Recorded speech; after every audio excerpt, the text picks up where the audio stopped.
story unraveled with an exhausted man. He carried a large spike on his back. It was part of a monster that had been taken down.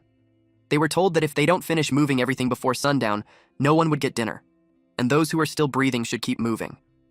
The man struggled. The captain noticed him and scolded him. He was ordered to get moving. The man's name is Zhou Yi. Zhou Yi is just an ordinary guy trying to survive the apocalypse, and this very same guy will be our main protagonist. This is because in 2026, the world faced a crisis beyond human comprehension. Massive insects erupted from underground, opening countless portals to other worlds. People started calling them abysses. Inside these abysses lurked monsters straight out of a nightmare, like something from a hardcore dungeon in-game. But the abyss also unleashed a mysterious radiation. A handful of people gained incredible powers from it. They became known as awakeners. But for those who didn't awaken, if they wanted to eat, they had to do the filthiest, toughest jobs. Yi had to load the monster part on the truck. He was exhausted. He fell on all fours on the ground. The captain saw him sitting and didn't hesitate to slap him in the face. He was yelled at, saying that he's slacking and trying to play the victim. He caressed his face and bit his lip to hold it in. His cheek was bruised, and yet he's concerned that the captain's hand hurt because of his face. The captain called him a pain in the ass. He was questioned if he can work, and if not, he should just get lost. He replied that he can. The captain yelled that the bodies need to be moved before dark, and they won't get any food until they finish. He assured the captain that he'll get it done. Suddenly, the ground shook. He thought it was an earthquake, but a monster appeared in front of him. It was like a worm with 4 tusks, and its circular mouth had sharp teeth. He turned pale. They got terrified upon seeing that there's still one alive. They started running. The captain noticed him and thought that running wouldn't save them. He made a decision. Suddenly, there was a gunshot. Yi was hit on the leg. He was surprised. When he turned around, he saw that it was the captain who shot him. He fell down, while the captain got past him. While dashing away, the captain told him that weaklings should be baits. Now he understood that the captain left him as bait so the others could escape. He questioned why, when all he wanted was to survive, and yet it was so damned hard. He realized that someone like him, weak, powerless, was doomed from the start. He cried. When he opened his eyes, he saw an insect crawling on his hand. He thought that only cockroaches had it easy, because they can eat anything, while he struggles every day just to find food. And they are practically unkillable, since even the abyss radiation couldn't wipe them out. He thought that if there's a next life, being a cockroach wouldn't be so bad. He eventually got eaten by the monster. Meanwhile, several screens appeared to show that human transformation was initiated, and the evolution system had been activated. It attempted reconstruction 4 times because of failure, until it reached the 1,599,999th reconstruction and eventually succeed. When Yi opened his eyes, he saw a dirty place. He wondered if he's dead. He raised his hand, and it wasn't a human's hand. He approached the mirror nearby and saw his reflection. He was surprised, like the shock of humans when seeing a cockroach, because, well, he looked like one. He asked if it was him.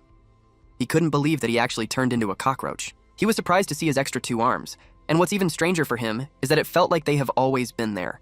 It felt natural for him. The only thing that feels off is the weird muscle in his back. It moved. It was his wing, and it made him fly, and he panicked and wanted it to stop. He clashed into the wall and fell.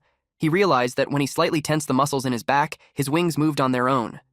Suddenly, he felt regret. That if only he knew that wishes before death were powerful, he would have asked for something better. Someone appeared and called him ungrateful. A golden cockroach floats in front of him, offended that he mocked the cockroach god's blessing. The cockroach god stated that in 5,000 years, he's the first human to ever pray for his power. He was going to give him the strongest abilities, but now he saw that he's regretting it. Yi realized that Isekai novels are real. He called the cockroach System, but changed it to Father. Then he apologized. The cockroach god didn't say a thing, then it disappeared. The system screen appeared and showed that the system has shut down because the cockroach god dislikes him. He realized that he just pissed off his cheat code. Over the next 10 days, he tried his hardest to summon the system, but no matter what he did, the system wouldn't come back. The other cockroaches saw him and wondered what he's doing. Because of that, he realized that he could understand cockroach language now. On his first night, he was alone. He realized that joking about becoming a cockroach was one thing and actually being one was disgusting. He peeked at the cockroaches nearby who's having their meal. It made him barfed because they were feasting on poop. One cockroach noticed him. It brought him poop and encouraged him to eat while it was fresh. He turned pale and yelled at it to stay away from him. But the cockroach insisted and shoved it in his face. It lets him have it since he prefers to eat a runny one. Instinctively, Yi slapped the cockroach to make it stay away. And the cockroach fell on the ground. It expressed that its feelings were hurt. Yi apologized and explained that it was because its breath smelled like crap. He suggested that it dies somewhere else before they talk again. And on the 5th night, Yi just laid on the ground. He cursed at his genes because now, even poop had started to smell good. He knew he had to find food soon or he might actually sleepwalk into a pile of dung. He rummages through plastics because a sealed one usually stops normal cockroaches from smelling food. But not him. He based it on his human knowledge and expected that there should be something edible in the trash pile. He saw a plastic that was labeled 3 years expired. He rushed to open it. The system notified him of an expired egg yolk pile. It is approximately 385 calories and edible for him. He thinks it was disgusting, but his stomach growled loudly. Eventually, he ate it. He was overjoyed eating it. He finds the smell great, too. Though he knew that humans can't eat it, for cockroaches like him, it's a feast. He cried upon receiving what he wished for. On the 10th night. The cockroach god still hasn't returned.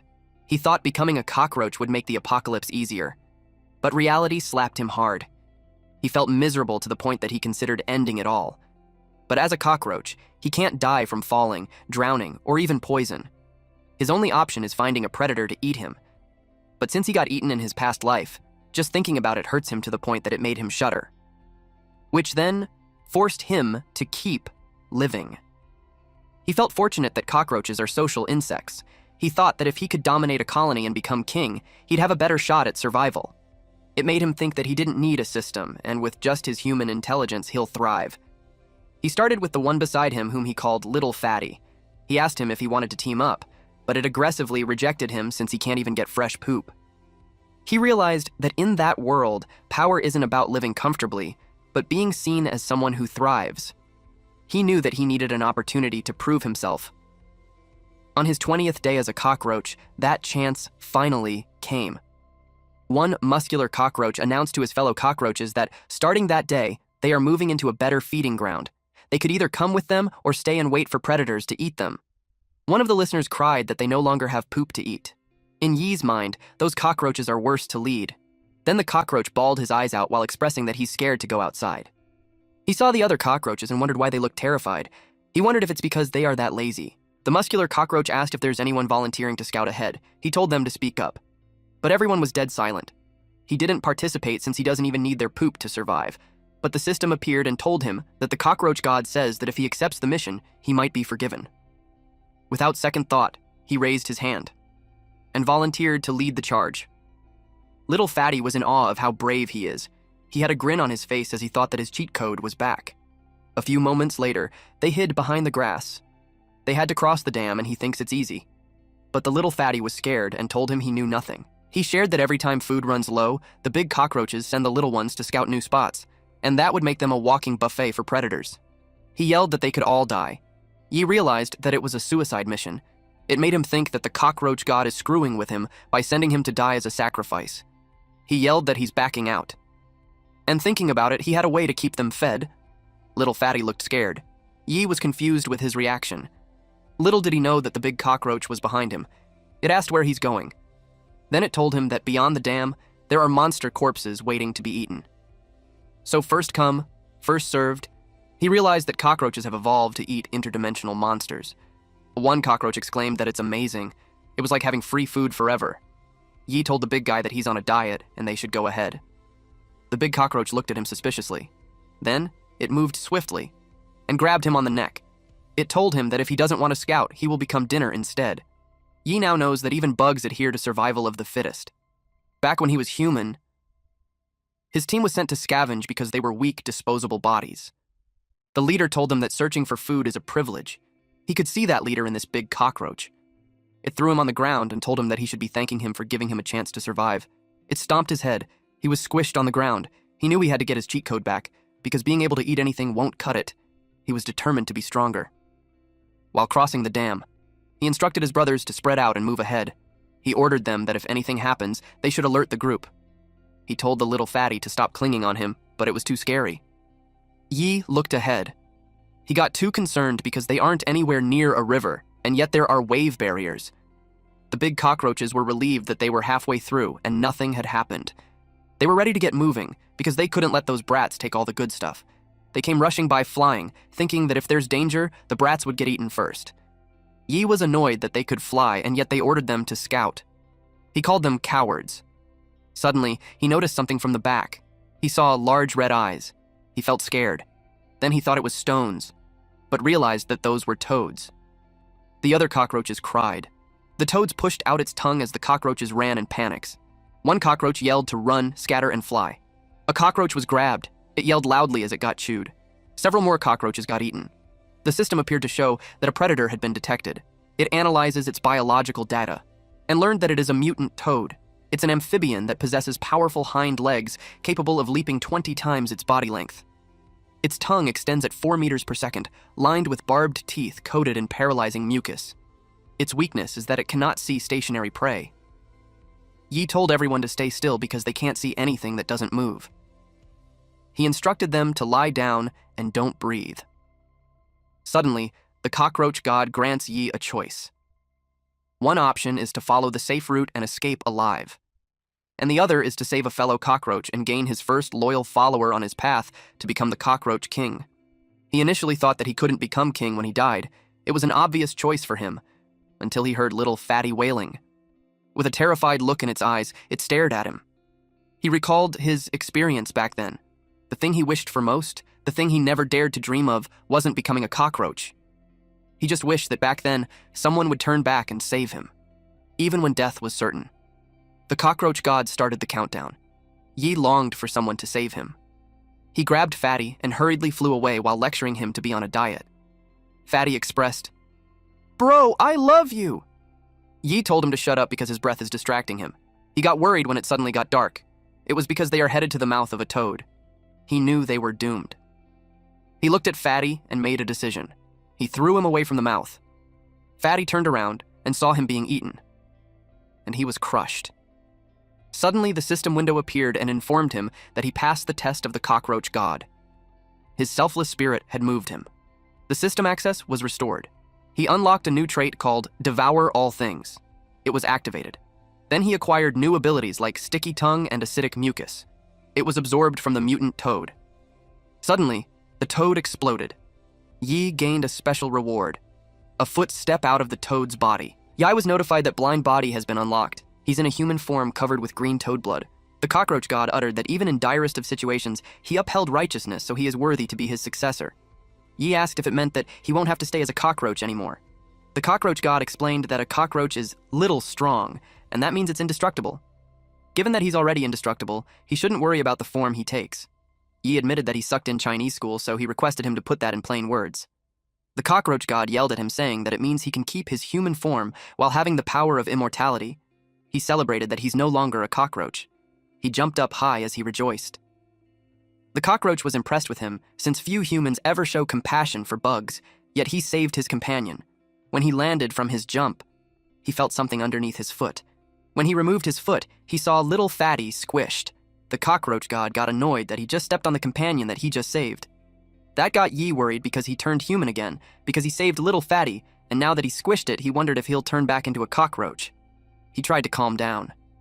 He knew his survival skills would depend on his acting skills now. The cockroach god called him a moron. He felt foolish too for choosing him. He was cut mid-sentence when Yi cried out loud. He acted so heartbroken because he raised little Fatty himself and now it's dead. To the point that he couldn't live anymore. It was so dramatic, he even rolled on the ground as he bawled his eyes out. Watching him made the cockroach god realize that Yi's bond with the cockroach runs deep and that maybe he misjudged him. The cockroach god told him to stop crying since the little Fatty isn't dead. Well, to be precise, it can't die because it became his guardian. So, as long as the king lives, it will revive endlessly. He was instructed to kill some mutant monsters to refill its energy, and it will come back to life. They looked at the toads. Yi planned to spare them, but now he thinks it's impossible. He made sure to make them remember the terror of being dominated by humans. The way he grabs the toad was portrayed in reference to Attack on Titan, because he was large, naked, and had steams all over him. The toad sensed him. It immediately leapt towards him. This guy was just like Captain Levi at this point, and it slapped him with force. His cheek was bruised. He felt annoyed that this toad is becoming a Levi wannabe and taking on titans. He trapped it in his hands. The cockroach god warned him that the mutant toad is dangerous. When he saw his hands, it had burns. The toad emits corrosive mucus from its body. He yelled in pain and dropped the toad. He kept shaking his hand. And when he does, his whole naked body shakes too. And the toad thought his PP was a little caterpillar. It released its weird tongue. The tip of the tongue separates like a finger, and it grabbed Yi's PP. He screamed out loud. It was so painful that it made him jerked upwards. He eventually caught the toad and removed it from him. He admitted to the cockroach god that he couldn't even beat a mutant toad. The cockroach god wasn't surprised because the toad was using its abilities while he just flailed around. Yi pondered on his abilities. The cockroach god reminded him that he gave him the trait, devour all things. If he eats the frog, he will gain its immunity.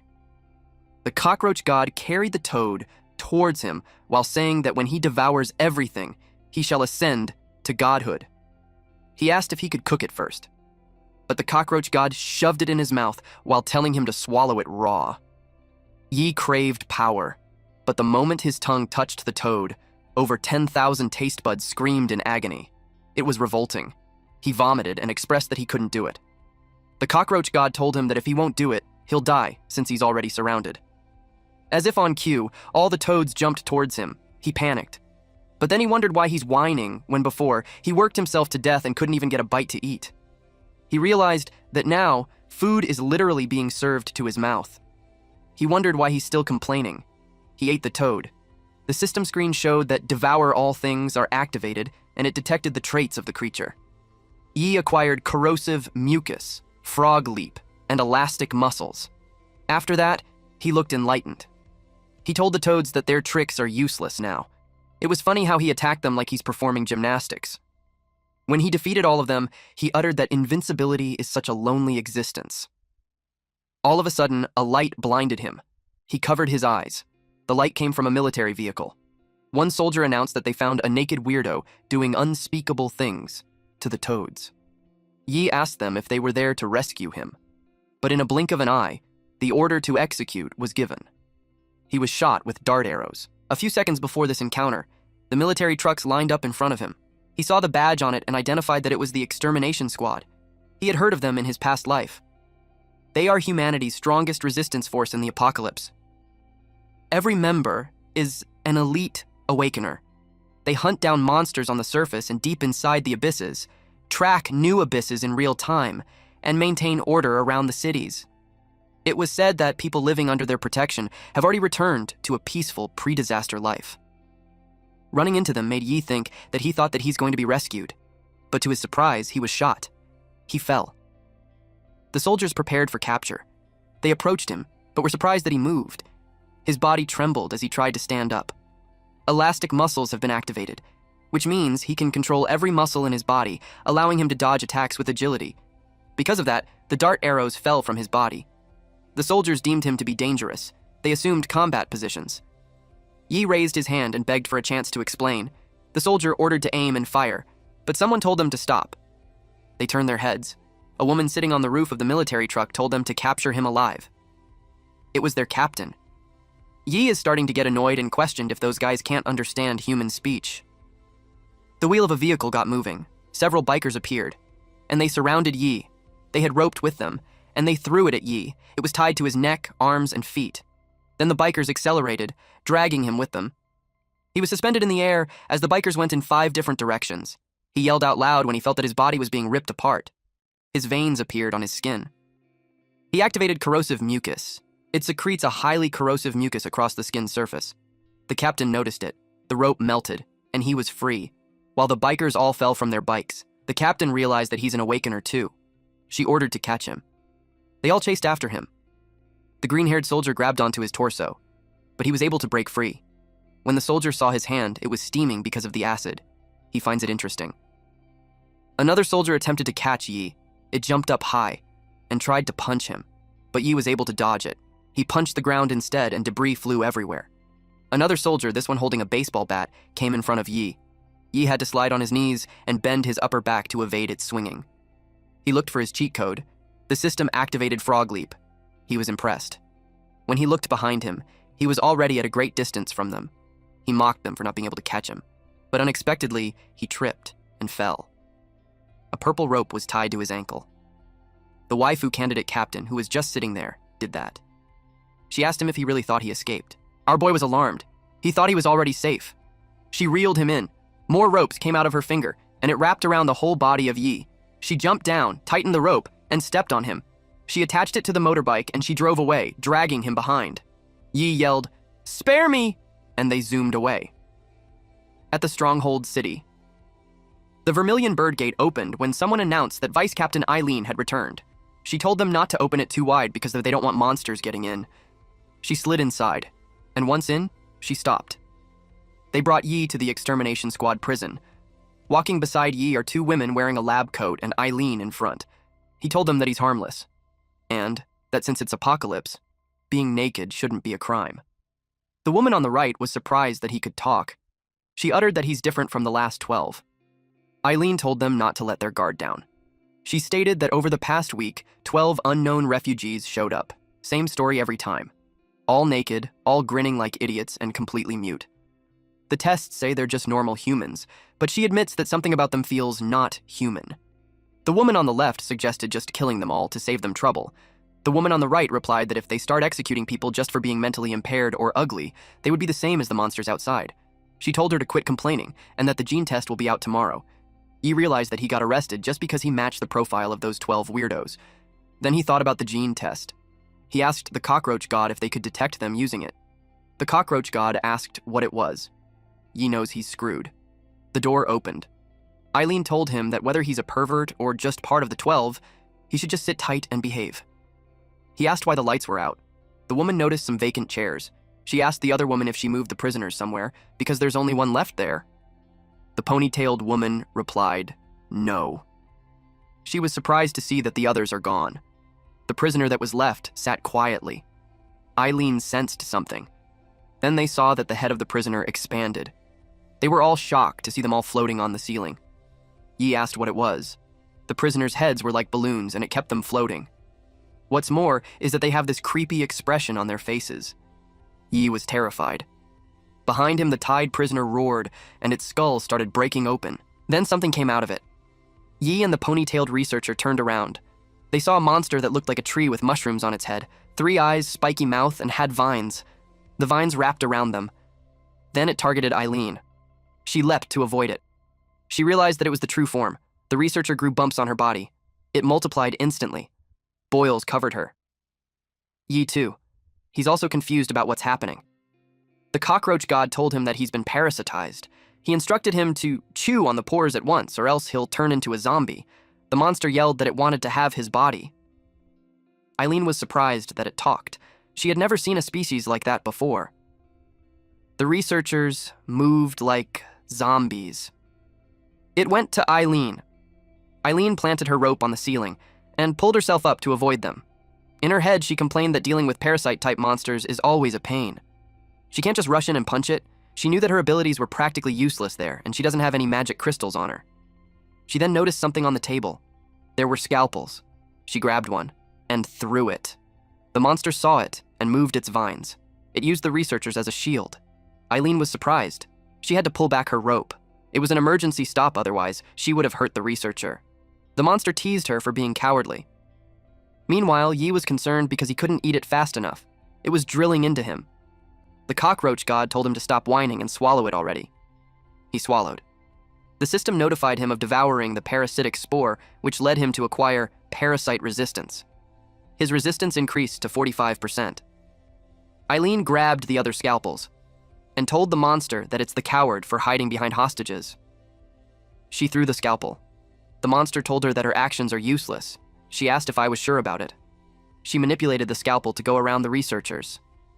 The monster was surprised that it got hit. She had a rope stick to the scalper to maneuver it. The monster screamed loudly. Just as Eileen suspected, its real body is weak. That's why it needs hosts to protect itself. Suddenly, the researchers bled on the same parts that the monster was hit. Eileen was surprised. The monster decided to transfer the attack to the hostages and restored its body. It was such a pain in the ass. Then the monster pointed out that she was infected too. She didn't know until then. She saw her arm had transformed, and it won't listen to her. Her own arm choked her. The monster didn't give her a chance to cleanse the spores. The monster was confused when she saw that Eileen was smiling. She binded her arms with her string and looped it into her thigh so her arms wouldn't reach her neck. It was fortunate that it was her who fell into the monster's trap. If it had been any of her teammates, they would be dead by then. Her spider silk can control an enemy's body, and she can use it on herself too. Using the strings, she threw the scalpel. The monster was hit. Then she uttered that it was too bad for the monster because it didn't take much for her to break free. The monster told her that if she keeps struggling like that, she'll bleed out and lose her ability to fight. And the monster threatened her that if she tried to run, it would kill the researchers. It suggested that they escape together. She replied that even if the monster begged, she wouldn't leave. It will only happen after he has taken him down. Meanwhile, Yi kept eating. The monster noticed him because of the crunching sound. The monster realized that it can't control him, so it will just kill him. Yi sees he's in a bad situation because he can't dodge. Suddenly, strings wrapped around him, and in a lightning-fast motion, he was pulled by Eileen. The monster was dumbfounded.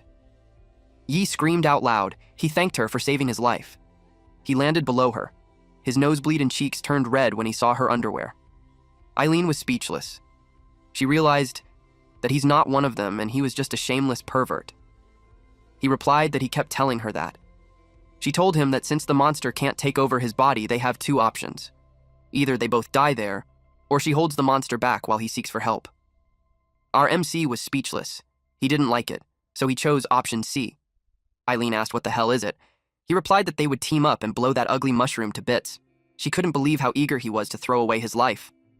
She asked why. He had a determined expression. The question made him recall the time he was left to die. And he answered that he hates people who abandon their teammates and run when faced with monsters. He stated that cowards like that are worse than the monsters themselves. She commented that he's a brave young hero. But deep inside, she thinks he's an idiot or something.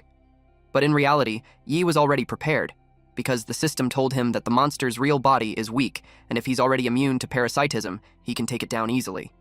He was thinking that if he wins, he'll earn a safe place under the extermination squad's protection. The mushroom complained that humans, even in battle, still think of impressing the opposite sex. The monster thinks that it's pathetic. It released several vines on their way. He knew that Eileen could control bodies too. He told her to hurry up and control him so he can fight too. He told her that he's not afraid of parasitism, but he doesn't know how to fight either. Eileen released her spider silk, but warned him that she can't guarantee his safety. The string was attached to Yi's body. She moved her fingers and told him to go for it. He charges ahead. The monster knew he couldn't dodge his tentacles, so he questioned how he's going to break through his combat puppet. Yi was met by the researcher controlled by the monster. Eileen moved her fingers so Yi could grab the researcher and shove her down. Then the ponytailed researcher attacked next. Eileen moved the strings and moved Yi like a puppet so he could slide down between the legs. Then he leapt. The monster noticed that he's moving faster now. It started to think that the woman was controlling him. Eileen commented that the monster had brains, after all. Yi was ready to punch the monster. He screamed out loud, "Die!" The monster's vines moved. It created a barrier to protect itself. It was confident that Yi was too weak to break through its defenses, but as Yi approaches, a trait gets activated. The trait is elastic muscles together with corrosive mucus. His punch landed. The monster coughed green blood. Eileen was surprised to find out that Yi had been hiding extra abilities. A part of the monster melted. Its torso was left with a big hole. It couldn't believe how strong Yi is. Yi smiled. The monster refused to die there, so it planned to transfer the damage. But to its surprise, its wounds weren't healing. Then it saw Eileen crouched beside the two researchers, and she already extracted the parasitic spores from them. She crushed it on her hands, and she annoyed the monster by saying that she couldn't wait to see how it would look all sliced up. The monster glared at her. This ugly fuck got triggered even more. Suddenly, the human balloon floating in the air started acting up. They then popped and excreted liquid. Eileen and Yi were surprised, and they saw the blood gathered towards the monster. The hole in the monster's torso started closing. Both Eileen and Yi got cautious. Then the monster turned gooey. Its body was transforming. It was now like a giant red slime with sharp eyes. When it finished the transformation, it looked like a muscular red bipedal monster with 4 eyes, sharp teeth, and long tongue. It was far from looking like a tree. Red venom would be somewhat near. Both Eileen and Yi got cautious. The monster told them that they are the first human to ever see that form. It hoped that they wouldn't disappoint. In a blink of an eye, its fist is already at Eileen's face. It was that fast. When its fist landed, she got blasted backwards, and she collided with the wall. Yi was surprised. They didn't expect it to be that strong. She could tell that it's on a completely different level than before. She saw it reaching for her. It grabbed her head and shoved her on the ground. As she was dragged, it left a trail on the ground. Then the monster threw her. She's coughing blood already. She stayed in a fetal position on the ground while the monster looked at her. It felt like an attack landed on its body. It turned around and saw Yi. It knew that the attack came from him. Yi knew they're in a bad situation. The monster closed the gap towards him, and without holding back, it punched him. He crashed on the ground, alongside the researcher. Our boy was already out cold. The system warned him that all bones were broken and internal organs were severely damaged. Since fatal injury has been detected by the system, the immortality trait has been activated. Full body regeneration was in progress. And just a few more twitching, it was done. Our MC woke up again and immediately whined that he really nearly died. He also noticed that the cockroach god was beside him and told him that if he takes another hit like that, he can't guarantee that he can save him. With that, Yi immediately played dead. He silently cheered for Eileen and hoped that she would win. The monster was occupied with Yi. It called him weak. But it turned around when it heard something snapped, and Eileen was about to kick it. But it caught her leg. She had no idea how that happened. Her leg was pulled. Clutching her leg, the monster hurled her side to side, pounding her against the ground with brutal force. First on one side, then the other, as if she were nothing more than a rag doll. Then the monster threw her. She collided with the ceiling and vomited blood. The monster grabbed the chair that he was tied up in earlier. At this point, Eileen was already falling from the ceiling. He lifted it while complaining that it was so uncomfortable. Using the chair, he hit her like a baseball, and she hit the wall again. More blood came out of her body. She was in pain as both of legs were broken. She didn't give up though, since her arms still work. Yi witnessed that. He couldn't believe that even Eileen, the vice captain of the extermination squad, couldn't beat that thing. He wondered if there's anyone who could save them. Someone called him. It was the researcher, and she told him to tell the vice captain to unleash her full power. She opened her palms and revealed a red gem. Yi saw it, and he reached for it. But there's a problem. He has no idea how he'll deliver the stone to her. The cockroach god suggested that if he pushed the elastic muscle straight to the limit and charged forward, he might find an opening. And based on his calculations, the success rate is 10%. Yi replied that it's basically a death sentence. The cockroach god pointed out that it's either a 10% chance of survival or a 100% chance of dying. Yi grits his teeth as he contemplates. He could only curse as his body started moving. He activated the elastic muscle trait, screamed out loud, and started charging forward. The monster noticed him. The cockroach god noticed that the monster's reaction was even faster than expected, so with that, his success rate dropped to 5%. Yi knew he couldn't turn back now. He could just go all out. He leapt so high to go above the monster. The cockroach god told him that there's only 1% left. Yi was determined to reach Eileen, but the monster grabbed his foot. It asked him what he's doing. Yi got pulled.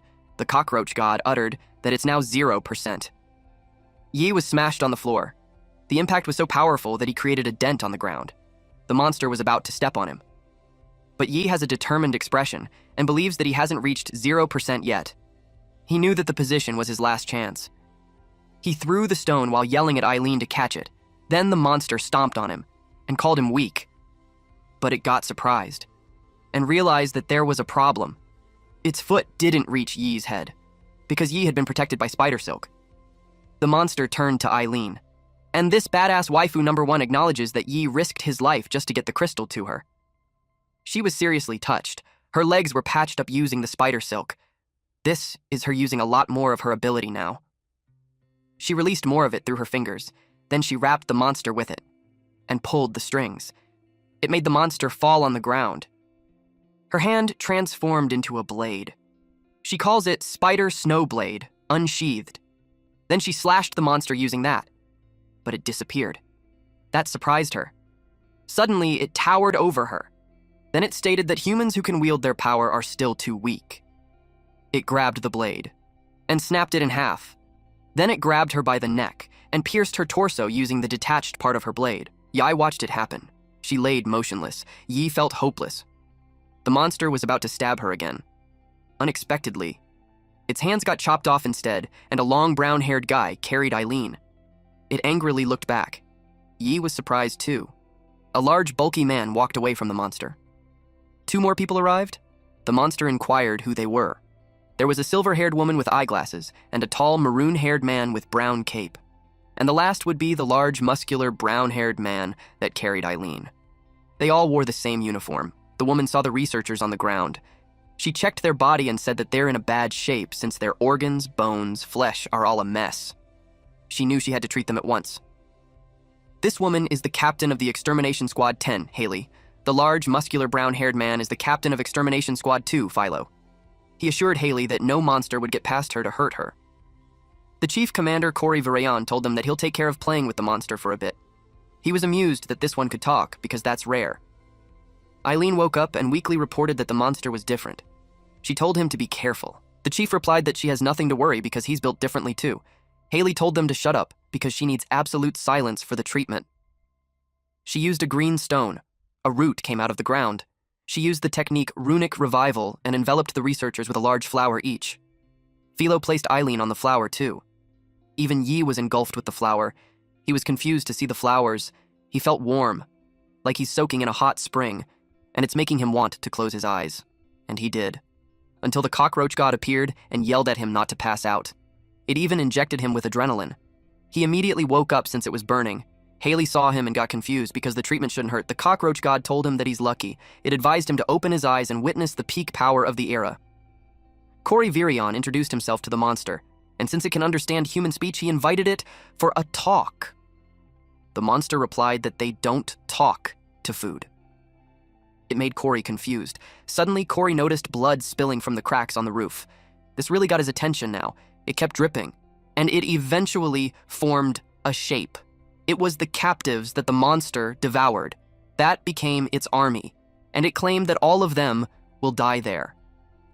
The other monsters charged ahead, and they were heading towards Haley. Yi was stressed to see there are monsters everywhere, from above, left, right, below. But then, Philo assumed a combat stance. When he punched the air, it released sharp waves, and it immediately disperses the other monsters. Meanwhile, Haley manipulated the wind. Yi noticed it swirling around the flowers, until it formed a cyclone barrier. Philo told her that he can deal with the monsters, but she had to deal with the blood. She was annoyed, but she let it slide. Yi's jaw dropped as he witnessed the power of a captain-level awakener. The monster was pleased with himself for managing to stall 2 captains. Now the first one he plans to eliminate is Corey. Some monsters were liquefied. The main monster screamed out loud as it absorbed the others. Then its body transformed. Beside its head, it created 2 more heads and arms, one on each side. It's now a gigantic, ugly monster. Yi exclaimed that it's so unfair for doing a 3-stage transformation. Corey expressed that he envies guys like the monster since they can grow bigger whenever they want, while Ha had to go through a whole process just to do it. The monster threw a punch, but Corey moved swiftly, so it didn't land on him. He then teased the monster that it almost got him. The monster got angrier. It tried to punch him again, but he jumped to evade it. Then he crouched so low to evade the next attack. The monster kept attacking, but he's agile enough to evade it all. The monster got annoyed with him, dodging like some annoying bug. When Corey jumped, he saw the monster became flexible, and one of its vines wrapped around his torso. The monster told him that he's done for. But our boy pulled out his sword and slashed the monster consecutively. Then he landed on his foot, while the monster was chopped into pieces. What a Chad. The monster had no idea what just happened. It trembled in fear as Corey approached it, and in a single fucking flick of his finger, the monster's body disintegrated. Corey watched it intensely. Only the small mushroom-type body of the monster was left, and in a single swift move of his arm, Corey trapped it in a bottle. He was so happy to have it. It was like he just caught a new Pokemon or something. He got excited catching his first talking monster in a H story. He asked if he has the privilege of naming it. Haley yelled at him to quit messing around, and that he should start thinking about how to explain the destruction of the brand new research facility to the council. Both her and Philo uttered in unison, "Stupid boss." He couldn't fathom how strong he was. The cockroach god asked him if he saw that gap. Then he told him that he can pass out now. Time had passed. In one of the rooms, The inside looked like a cozy home. Yi slowly opened his eyes and asked where he was. He was surprised to find himself in a bathtub. He saw something. The curtain reveals a silhouette of a woman in the shower. He turned red. He was confused on what's going on. Eileen peeked from the other side and saw that he's awake. She really looks like a different person just because of her hair. She told him that his gene results aren't back yet, so technically, he should have been locked up for another night. But since the prison was destroyed, she had to bring him home under her supervision. Yi tries to cover his body. He asked if they really had to go that far, being naked and soaking wet together. She didn't care if he saw her body, and she lectured him to stop being shy. Then she explained that hot water is only available during that time, so there's nothing they could do. She introduced herself properly and thanked him for what he had done earlier. She asked his name. Our boy was flustered, so he couldn't easily answer, but eventually he manages to say his name. She told him to scoot over, and she dipped inside the tub. Yi looked really uncomfortable. Then she told him to turn around and lie down so she could check his wounds. He became redder when he felt her hand on his back. He couldn't understand why she had no concept of personal space. If that keeps up, Yi feels like he's going to... His thoughts were interrupted when she exclaimed that it was impressive. All his wounds had completely healed and it didn't even leave a scar. She pats him on the back and commended his regeneration. The cockroach god appeared and stated that his heart rate had raised to 120 beats per minute and his testosterone level spiked. His blood flowed downwards. He asked if he should activate reproduction mode. Yi yelled, "No, absolutely not." She showed him her scar on her chest while she commented that the monster was brutal. She openly showed it to him and his jaw dropped. The cockroach god did a countdown of the reproduction mode activation. Before it could reach the count to 1, Yi immediately stood up and left. Eileen was left confused. Little did she know, she nearly saw what a cockroach guy in reproduction mode was like. Yi was now out of the bathroom and breathing heavily. He knew that if he stayed a second longer, he would have died of embarrassment. He blamed the system. He was then distracted when the news was on, and it talked about the recent spatial fluctuations detected near Minghai City. A small human outpost 50 kilometers away that was run by non-government forces has been attacked. It was where Yi used to live. He wondered if everyone died. The news anchor reported that by the time the extermination squad arrived in response to the distress signal, the entire outpost had already been abandoned. He realized that if he hadn't left, he'd probably be dead too. The public was warned that abysses portals to otherworldly realms, and if they detected one, they should report to authorities immediately. The cockroach god told him to quit overthinking it. Then he told him he has good news. The squashed buddy, Little Fatty, was back to life. It was displayed as an imperial guard. Yi was intrigued with it. Cockroach God explained that from then on, Little Fatty is immortal, and no matter how many times it is crushed, as long as Yi is alive, it will always come back. Yi started to think it was overpowered, but he questioned how a cockroach that never dies is supposed to be a guard. The cockroach god told him that Little Fatty could also level up. At the moment, it can share its vision with him. He tapped the summon on the screen. The screen became pixelated. Little Fatty's hand started moving, and eventually, he made it out. He happily greeted Yi, saying that he missed him so much. Yi had a smile on his face. The Little Fatty became sad when he saw that he became ugly, since he now looked like a human. Yi was speechless. The cockroach god encouraged him to command it to fly around. Then he should also close his eyes and he'll sync with its vision. He saw Little Fatty make his way through the door and slipped into the cracks. He flew above the tub. Yi panicked and yelled at him to get out of there. Little Fatty reasoned that he could sense Yi had the urge to peek in there. Eileen sensed it. She let out a spider silk and wrapped Little Fatty with it. It made him melt, and he was gone. It made Yi bleed on his eyes, nose, and mouth. Then a fountain of blood bursted from his nose. The cockroach god forgot to say earlier that when he shared senses with Little Fatty, if it died, he'd suffer a backlash. The next day. The test report came out. Eileen told Yi that everything was normal. He looked at the report. Then she told him that he's free to go. Yi had this sullen look on his eyes. He placed the report down. Then, in a serious tone, he expressed that he wants to join the extermination squad. She was confused when she heard that because their mortality rate is ridiculously high. He asked her if she thinks the survival rate for normal people is any better. He reasoned that he's an awakener too, and he wants to fight alongside them. He had clean records, so he thinks there shouldn't be a problem. He asked again if he could join or not. She stared at him. Then she informed him that the extermination squad's quadrennial selection tournament is in 7 days. She admits that his skills aren't bad, but there's a rumor that the competition that year was the toughest one in history. Our boy looked determined and requested that she let him handle it. He baited her by saying that she doesn't look like the type to ignore a life-saving debt. She told him to stand up. She admitted his shameless persistence, so she gave him a shot at special training. Little did they know that Corey watches them from the shadows. He was with a doctor, and the doctor asked why he requested him to forge Yi's medical report. The gene test showed that Yi wasn't human. Corey smiled, and simply replied to keep it a secret for a bit longer. Inside the training base, there's an entrance to go to the abyss. We then see our boy being shocked about something. He just learned that the special training that Eileen told him is throwing him into the abyss. He wished it was a joke. The abyss is crawling with monsters, and the ones inside are way stronger than the ones outside. They say that even an entire army wouldn't stand a chance. He questioned how jumping into an abyss is considered training, and his teammates are just 4 teenagers. There was Justin, Lu Yao, Su Kai, and Song Tao. Eileen informed them that each of the abyss connects to another world. Depending on how much that world has eroded into their world, the abyss is ranked from E class to S class in danger. The higher the rank, the stronger the monsters are and the bigger the area. She told them that the gate leads to an abyss already scouted by the extermination squad. She pressed a button. Then she stated that the extermination squad's John is to enter the abyss, clear out the monsters, and delay the other world's invasion into their world. She described the abyss as the tunnels left behind by the giant worms during the Great Cataclysm. She pressed another button, and the entrance started glowing. Then she informed them that the portal had been opened. Among the group, Justin had the experience in the abyss, so she assigned him as the leader. He accepted. They entered the door and arrived at the silent, dark jungle, which was classified as E class. It was a luscious jungle, but also eerie. It was Yi's first time. A monkey with a snake tail spotted them. Yi couldn't believe it. And the spiders are large, and the trees are massive and tall. He kept checking the surroundings. He questioned if he's still on Earth. He commented that stepping through the gate feels like entering another world. His teammates were speechless on how excited he is. Eventually, they started moving. Justin turned and threw his backpack to Yi. He warned him not to touch a single monster in the abyss, and that he should just stay behind them and carry their bags. Yi was confused. Justin thinks that the guy spent a night with the vice captain. Deep inside, he's furious that Yi made a move on his goddess.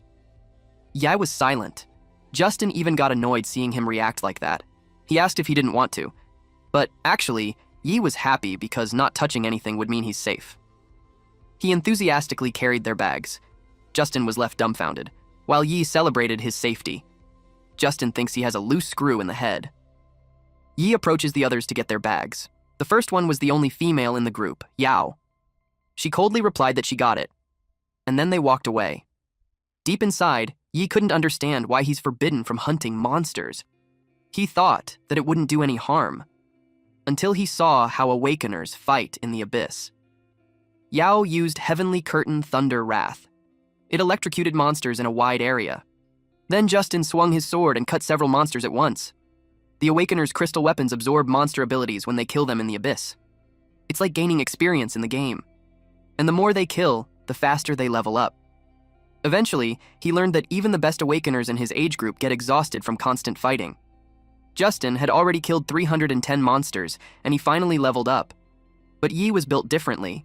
He puts on his table napkin and dined. It was like he's eating in a fancy restaurant, but it's simply eating the dead monsters around. From it, he acquired a trait called Snake Ape Long Arms.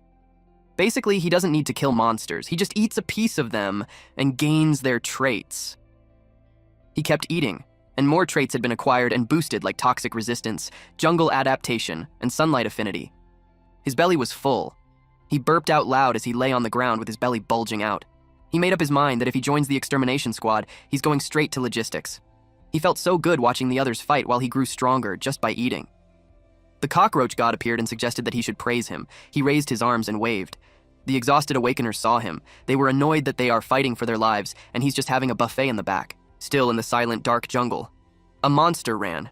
It was a jungle heavy-horned beast. It was charging at another monster, the king of snake-tailed monkeys. In just a bump from it, the king of snake-tailed monkeys was thrown in the air and bled. Yi watched secretly. He recognized that it was the Abyss's final boss. From just watching it take down the near-night level king of snake-tailed monkeys like it's nothing, Yi felt overwhelmed. He recognized the rank difference and the gap in power. Justin told them that they got it, as long as everyone sticks to his plan. Despite being a rookie team, he's determined to take it down. Yi remembered what Eileen said. If he gets hurt, crippled, or worse because he ignored the rules and charged in recklessly, health insurance won't cover that. He told them that Eileen warned them not to fight the boss. With that, he's out. Justin grabbed his collar and yelled that no one needs a loser like him anyways. He ordered him to just go sit in the safe zone and guard their bags. Yao stayed quiet. Justin pointed at the map and told him to stay put in there. He carried their bags, walked away, and wished them good luck. Kai and Tao were pleased. Yao knew that the spot that the captain sent Yi to was the ambush point for the final battle. Justin replied that it was intentional. He added that he already stuffed explosives into the 4 backpacks that Yi is carrying, and once the boss locks onto him, he'll set off the explosives. Then they would swoop in and clean up what's left. He didn't have any remorse when he stated that all it takes is one useless teammate. Yao expressed that it's messed up. But as soon as she said this, something happened. The captain didn't hesitate to point his sword at her. This edgy guy told her to cut the pity act, and he's only going to let it slide once.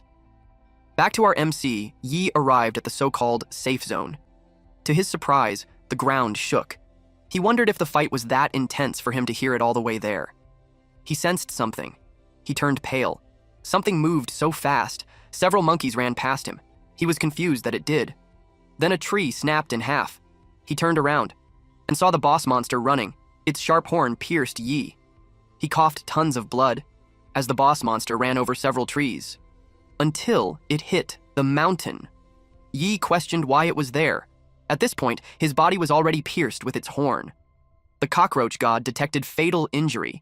He expelled foreign objects and began repairs. Yi asked where everyone was. He asked if the whole team was wiped out. A flamed arrow was shot. It landed near the bag. It lit up dynamite. Yi thought it was a rocket. Then it made him think about what's really in the bag. When he realized it was explosives, it was too late since it already exploded. He blacked out, but his consciousness was there, realizing that he was ditched again and used as a bait. The explosion was huge. The other 4 watched it from a cliff. Justine laughed out loud. He commented that Yi's face was priceless. He told them that once the explosions are done, they will go down and finish the boss. He was happy to kill 2 birds with 1 stone. Yao saw something, she informed the captain. Justin turned pale. The explosions ended. The smoke slowly vanishes, and it revealed Yi in one piece. His eyes glowed in yellow. Justin couldn't believe it. Yi was still alive. He finally took the horn out from his torso, and his skin was restored. He was furious. He lifted the large monster just by holding on its horns. Justin was taken aback. Our boy then threw the monster at them while yelling that he's not easy to kill. When it collided with the cliff, it created a massive explosion. Justin braced himself for the impact. One person called the captain. It was Tao. Half of his body got squeezed and he sought help. They were surprised to see him. Justin deemed that he's done for. He advises the others that if they don't want to die, they should focus on taking down the boss first. He pointed his sword at Tao. Tao begged him not to do it, but he used his trait of flesh bursting arrows. Tao's cheeks expanded, and he exploded beneath the monster, and that caused the monster to roar loudly. The monster lifted itself up. Justin instructed the other 2 to attack. Kai covered his hand with flames, and he released a whirlwind of flames towards it. Yao released electricity and electrocuted the boss monster. It chirped loudly. Justin saw that it was almost down. He grinned as he thought that it isn't nearly as strong as the legends made it out to be. He thinks it made sense, because if that idiot could toss it around like a rag doll, he doubted its strength. He charges forward with his large sword. The monster withstood the flame and the lightning attack. It stood with 2 feet. Justin was taken aback. The flame and lightning combine with the horn. Yao turned pale when she realized that it just absorbed their energy. She told them to stop using elemental attacks, because the more they hit it, the stronger it gets. Justin realized that they couldn't win because it was too strong. He noticed Kai. His brows furrowed. Then he smacked Kai from behind. Kai was surprised. He collapsed. Yao couldn't believe Justin, but Justin targeted her next. And she collapsed too. Justin told them that they are just getting in the way, so they might as well be useful before they die, that they should be grateful instead. Then he ran away. The boss monster approached the collapsed people. It raised its foot and squashed Kai to death. It was about to do the same to Yao, but something moved so fast. It was none other than Yi. He ran so fast and grabbed Yao. She asked him why he only saved her. He stared at her. Then he replied that back then, she's the only one who didn't bully her and didn't let him carry her backpack. Yi had this thought that because he was weak in his past life, people treated him like cannon fodder without a second thought. And now, as a cockroach, he was weak again, forced to lead the way and die for the bigger roaches. He also didn't provoke anyone, and yet he was still betrayed. He learned that in that world, only the strong have the right to control their own fate. So he was determined to get stronger. Someone called him and asked for help. It was Justin. The monster had trapped this fucker beneath its foot. Yi reminded him of his words, that not a single monster should get touched by him. Then he grinned at him. Justin got furious, and just like that, he was squashed. Yi turned his attention to Yao. He used a sleep-inducing pollen. The pollen of the tranquil bloom causes unconsciousness when inhaled in large amounts. He knew it best to keep his monster abilities for now. So the only ones left are him and the boss monster. He faced it. Our boy was just aura framing at this moment, and announced that he's going to use it as his stepping stone to power. The monster got ready to charge. Yi extended its tongue until it grabbed on a branch. His snap tongue trait got activated, and because of it, he was able to help himself up so he could evade the running monster. He had absorbed so many traits until that point, and he knew it was time for it to be put to use. He activated the mantis scythe. The forelimbs of a rainforest mantis is capable of slicing through prey with ease. A few rocks had cracked, but when he tried to slice through the monster, it was so tough. Even after enhancing his scythe, cutting the boss isn't going to be easy, but even if its outer shell evolved into armor, he saw the abdomen that looked like a weak spot. He stabbed it and it bled. It roared loudly. Yi became positive that it might work, but the monster set its eyes on him. It turned and threw him in the air. He bounced on the ground while bleeding and eventually collided with the mountain. He coughed blood. He realized that despite its big size, it was fast. The boss monster released electricity through its horns and tried to zap him with it. He knew it was bad. It landed on where he was. It was so powerful that it covered a wide area. Smoke covered the forest. When the smoke was gone, it revealed that the tree had snapped. The monster was surprised at what it saw. Yi's arms became wooden. He activated the skill Trance Skin. The wooden skin of a Trant is highly resistant to electricity, but extremely weak to fire. And just as Yi thought, no matter how strong a monster is, there's always something in its environment that can counter it. He knew that despite it being able to block attacks, he would still need a finisher. He was set on his move. He activated long arms to grab Justin's sword. He knew that the next strike would decide everything. He lifted his foot, and when he stomped on the ground, he activated Trent Vines. It is a weapon Trents use to ensnare their prey, and when they move in groups, they sprout countless vines, and those vines are capable of trapping any creature in the jungle. The monster roared loudly as the vines covered its body. Yi attacked. He gave his all on that move. But the boss monster was also determined to survive. It broke free from the vines. Yi couldn't believe it. There was no time for him to dodge now. He activated his elastic muscles and strengthened his muscles. The sword clashed with the monster's horn, and it broke. Yi had to step back. When he saw the condition of the sword, he threw it away. He watched the monster and saw it running towards him. Yi was confident that the fight would end as he had acquired the trait that would take it down. He devoured a stone. It was the beast's sharp horn. He activated it and his whole body transformed. He was covered in armor and had a large, spiky blade on both of his arms. He moved quickly. The monster met him head-on. A blinding light appeared as soon as they clashed. Eventually, Yi was left panting. They destroyed a wide portion of the forest. Yi bled, but he successfully defeated the monster. A key suddenly appeared. It is a key to a secret realm. Using that item within the time limit grants access to a secret realm. He had no idea what the secret realm was. Meanwhile, outside the abyss, a training accident was reported. There were 3 dead, 1 critically injured and unconscious, and 1 with minor injuries. They immediately called the medics. A person grabbed someone by the collar. An officer angrily ordered Yi to speak about what happened in the abyss. He questioned why he's the one alive. Yi had no idea what to say. He thought of just saying that he just got lucky, but knew that it was too fake. Someone taps the officer on the shoulder. It was Corey, and he uttered that it seemed like the military suspected his vice captain's recruit. He added that if that is how it seemed, then it's like saying he's the one behind the whole disaster. Yi was surprised to hear that from him. The officer got flustered and tried to explain that it's just that all casualties were military-selected recruits, so it seemed natural. Corey glanced at Yi. He told the officer that it was enough since nobody enters a dungeon expecting 0 deaths. He expressed that he's glad that it isn't what he meant. Then he dismissed Yi. Yi didn't say a word. Later on, he went to the rooftop and relaxed there. He wondered if the captain deliberately covered for him just because he got recommended by the vice captain. He knew that it's no use overthinking. What matters to him is knowing about the secret realm. The cockroach god appeared and explained that it is a hidden dimension inside the abyss, and he can only enter it using the key in his hand. So technically, it is not something humans can normally obtain. But since his DNA is almost identical to a monster, the abyss classified his fight with the boss monster as a territory battle between monsters. That's why he received it. He concluded that it's an exclusive dungeon for him to get stronger. The cockroach god replied yes, but emphasized that the monsters inside are far deadlier than what he had faced so far. Plus, he'll have to deal with whatever entity originally granted the horned beast that key. He stated that it could be like that mushroom monster from before because it's one of the intelligent creatures guarding the abyss's core secrets. Yi asked the purpose of the countdown. He replied that if he doesn't use the key within 24 hours, it will disappear. He asked him if he's going. Yi looked at the key and replied yes. But before that, he had something to take care of first. After all, he might die there, in one of the apartments. Yi was outside on his knees asking Eileen for a date. Eileen kicked him. She's furious that he dared to mess with her. She was ready to punch him again if he said it again, but he seriously asked her for a date again. And she responded with her fist. She punched him left and right.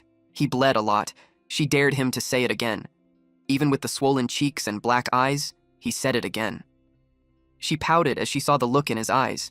She knew that look, since it was the same as those soldiers before their final mission, trying to fulfill one last regret before they die. Then, she laughed out loud. She commented that he had guts and agreed to go. I bet some of you are jealous right now. Go and ask your crushes for a date. Anyway, first, our boy and Eileen went to a cafe. They drank from a cup with 2 straws. They watched a horror movie. Yi clinged to her when he got scared. Then on a photo booth, they took fun photos and rode a bike along the beach during sunset. Yi was happy to have his first date. He had been planning that for nearly 20 years. He stated that every little detail has been perfected, except that he never had a girl to take on a date. But now, he can die with no regrets. She watched him. Eventually, she stopped pedaling and called him.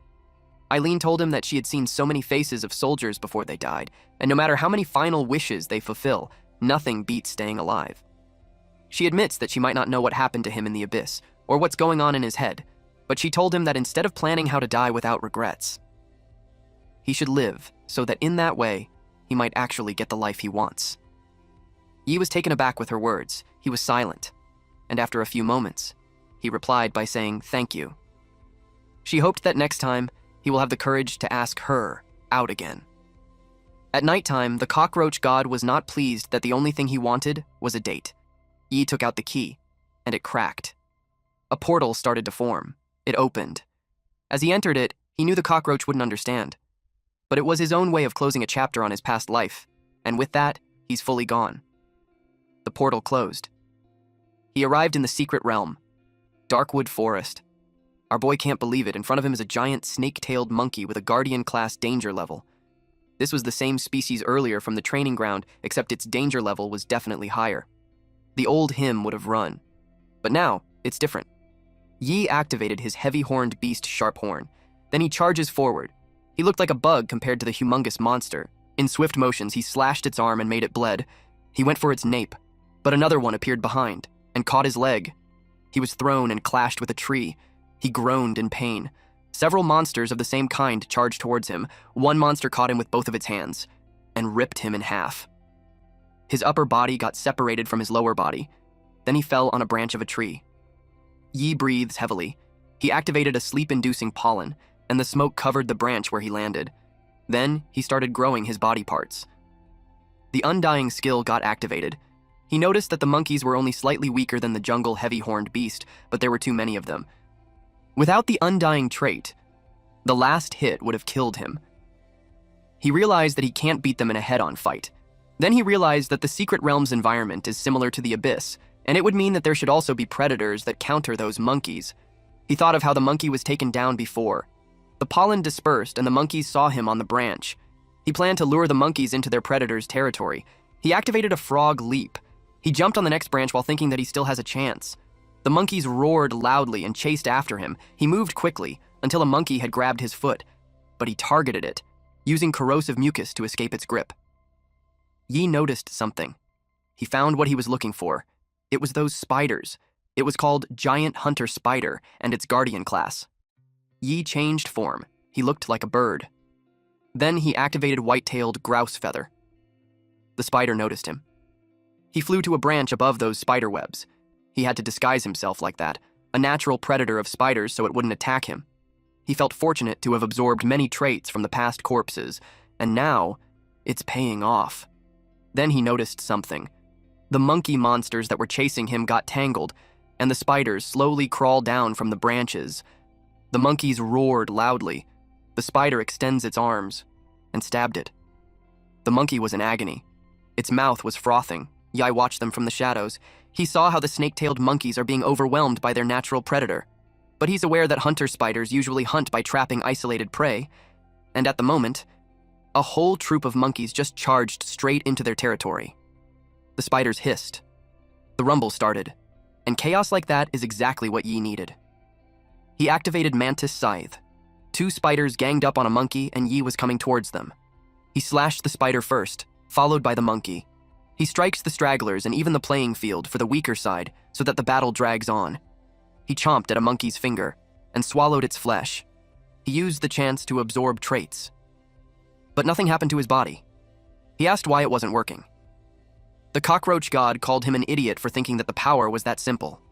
He told him that he can't just bite a random monster and expect to get stronger. To acquire stronger traits, he needs to devour specific parts of his enemies. He offered to mark it for him. The arm of the monkey was highlighted.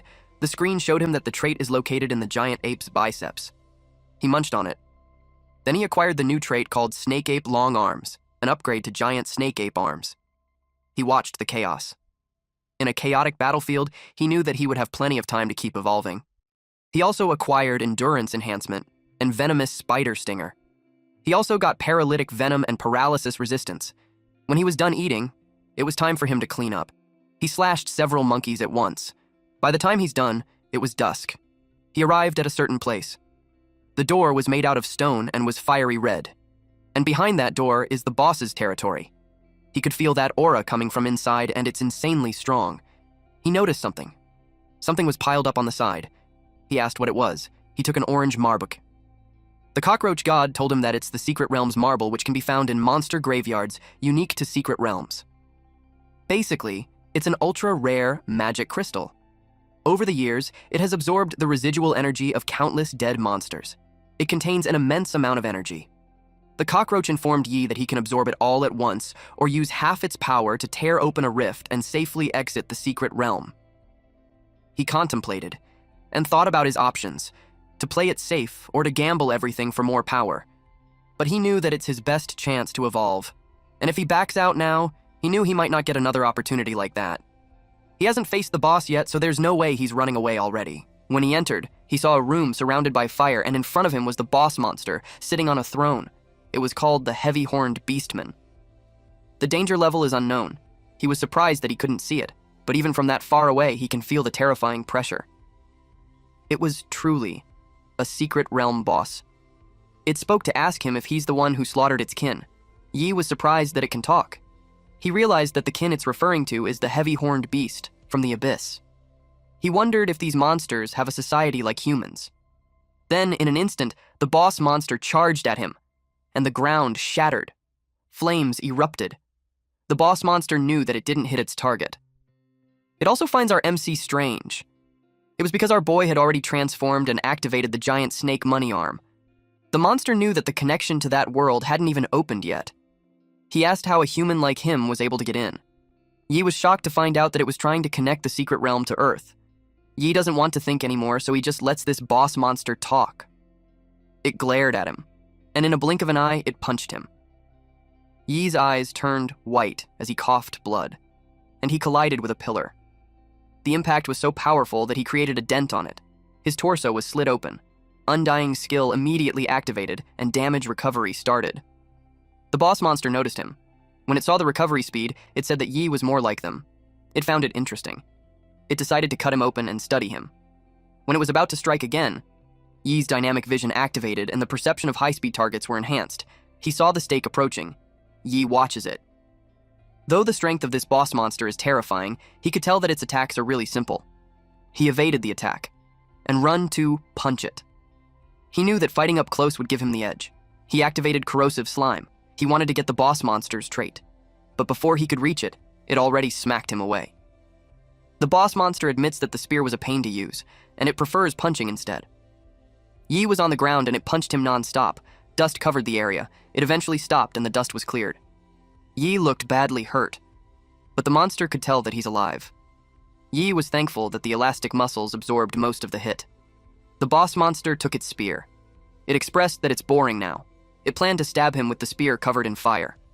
It moved so fast, but Yi managed to block it with his forearms. Hardened skin activated. It is a tough skin from the jungle heavy-horned beastback armor and can self-repair and provides extreme defense. It tried to attack again, but Yi was able to deflect it just by his own body. The cockroach god appeared and stated that the hardened skin is melting from the flames. He told him that they can still use the secret realm gem to retreat, but Yi refused to believe that he had lost. He saw an opening and immediately jumped. Then he activated the giant monkey arm fist. The boss monster spinned the spear in the air, and its movement blasted Yi away. He collided with a pillar. The flame rose and scattered everywhere as controlled by the boss monster. It locked its eyes on Yi and released the flame towards him. Our boy saw it approaching, so he jumped to avoid it. But the flame chased after him. He activated a frog leap to evade those flames. But he couldn't dodge all of it, and his thigh was pierced. Undying skill has been activated, but the wound is taking continuous damage that renders recovery disabled. He turned pale when he realized that Undying's insane regeneration won't work. The boss monster told him that he will melt him down. He faced the flames head-on and yelled that he will take the boss down with him. He activated a heavy-horned beast spear. Then he charged at it. At this point, he's already frustrated. He targeted the horn. His blade created a crack on it. But the monster just stared at him. Yi was surprised. His blade was stuck while the monster collected flame in its spear. Yi was engulfed with flame. It was followed by his loud scream. Even when he fell on the ground, his body kept burning. The cockroach god told him that it's not a monster that he could beat. He doesn't want him to throw away his life. He forcibly used the secret realm gem to open an emergency escape portal, but to his surprise, Yi smacked it away, and the gem fell and shattered. He got annoyed, but Yi was determined as he expressed that he already made peace with dying a long time ago. The cockroach god was speechless. Red mist covered Yi. It made the fire die out. He ordered to surround the boss monster. His body glowed in yellow, then he moved with a lightning speed. The boss monster got confused on what happened. He could sense power from him pouring out like a tidal wave. The system screen acknowledges that Yi didn't run from certain death. With that, he had passed the second trial of the cockroach god. His fighter form has been unlocked. He exudes powerful wind from his body when he transforms. He checked his hand. His whole body showed muscles with hard amber-type stones on some parts like his chest, genitals, shin. He could feel a new power surging through his body. He asked what exactly that fighter form is. The cockroach god replied that it is a state that allows his traits to evolve freely. He wasn't done talking when Yi got distracted because flames are on its way to him. The boss monster used his trait called Lava Burst Stream, and lava erupted. The area was filled with steam. Fortunately, Yi was unharmed. The cockroach god continued to explain that the armor in fighter form fuses cockroach carapace, elastic mutant toad skin, and the hardened hide of the jungle heavy-horned beast. And as he gains new traits later, it can keep upgrading. Yi was amazed that even the concentrated lava burst stream barely scratched the outermost layer. He was impressed with the biological composite armor. The boss monster was confident that he wouldn't survive that barrage. But Yi's hand appeared. That surprised the boss monster, and it hit him before he knew it. Yi had used a giant snake monkey arm combined with elastic muscles, so basically it became a long-range snake monkey arm fist. The cockroach god had informed him that in fighter form, he can activate multiple traits at once and chain them into combo skills. There's also no cooldown between trait switches. Yi realized that combining traits lets him hit them with attacks he'd never expect, and in fighter form, his strength, stamina, and agility increased tenfold. He felt incredible. The boss monster was speechless because there's not even a scratch on him. He couldn't believe it, so he attacked again. Yi watched him carefully, and he combined dynamic vision and elastic muscles plus mantis scythe blade. With that, he easily deflected the boss monster's spear. After doing that, he stretched his legs and kicked the boss monster, and while the boss monster is in the air, he extends his fingers and wrapped it on the boss monster's arms and legs. Then he pulled down, making the boss monster crush on the ground with a powerful impact. The boss monster couldn't believe it. He got angry. He punched him, but Yi met him with his fist. It looked like they were in equal footing now. But this monster got overpowered. It ends up trembling in front of him. He glanced at his spear. He struggled to reach it. He has a plan in his mind that would risk a reset of world expansion progress. He pierced the ground, and lava burst out in an attempt to recover all his power. Yi was taken aback. The lava sprawled across on the floor. In no time, Yi was surrounded by the lava. The boss monster laughed at him and told him that he'll regret killing him just then because that was his last chance. Yi assumed a combat stance. He watched him using his skill. In his fighter form, he can directly see an enemy's weak points and extractable trait zones. The stronger the trait, the brighter it glows. Yi got ready to move. He disappeared from his spot in an instant. The boss monster wondered where he went. In a blink of an eye, Yi's foot was already in its face, and Yi kicked it powerfully. The boss monster crashed on the rocks. It was surprised, to the point that it called Yi a monster. Yi's recent move was a combination of frog leap and mantis scythe. Then, our boy picked up something from the ground and ate it. The boss monster stood up again as it had already recovered its power. It activated Molten Spiral. It's a wave of lava that could burn Yi into ashes. It claimed its victory as it unleashed the swirling lava towards Yi's direction. Yi exudes golden glow from its body. The lava is coming closer. But, with just one swing of his blade, it disperses. The boss monster couldn't believe it. Yi held a spear that came from the boss monster's horn. He commented that the horn tasted like black pepper sauce, and then he exclaimed, "I freaking love it." The boss monster got spooked with his devilish grin. It fell on its butt and crawled away from him while calling its mommy. He described Yi as a monster who eats other monsters. Yi asked the boss monster if it could take on its own ultimate move. The system showed that the trait Heavy-Horned Beast's Sharp Horn was upgraded to Heavy-Horned Beastman's Sharp Horn. It also gained a molten attribute. Yi's Heavy-Horned Beastman's Sharp Horn can now be summoned in lance form. Yi used the skill of Scorching Heaven Molten Spiral. The boss monster begged him not to do it, but it didn't stop Yi. It made the boss monster scream out loud. It kept screaming as the lava enveloped it, and nothing was left of its body. Smoke covered the area. Yi stood in the center of that. Then an oblong marble with a monster inside appeared. He asked what it was. The Cockroach god informed him that it is a monster seal, a rare drop only from Secret Realm Lord-class monsters.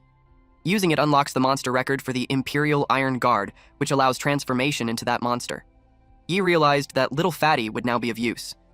He poked the marble, and it shattered.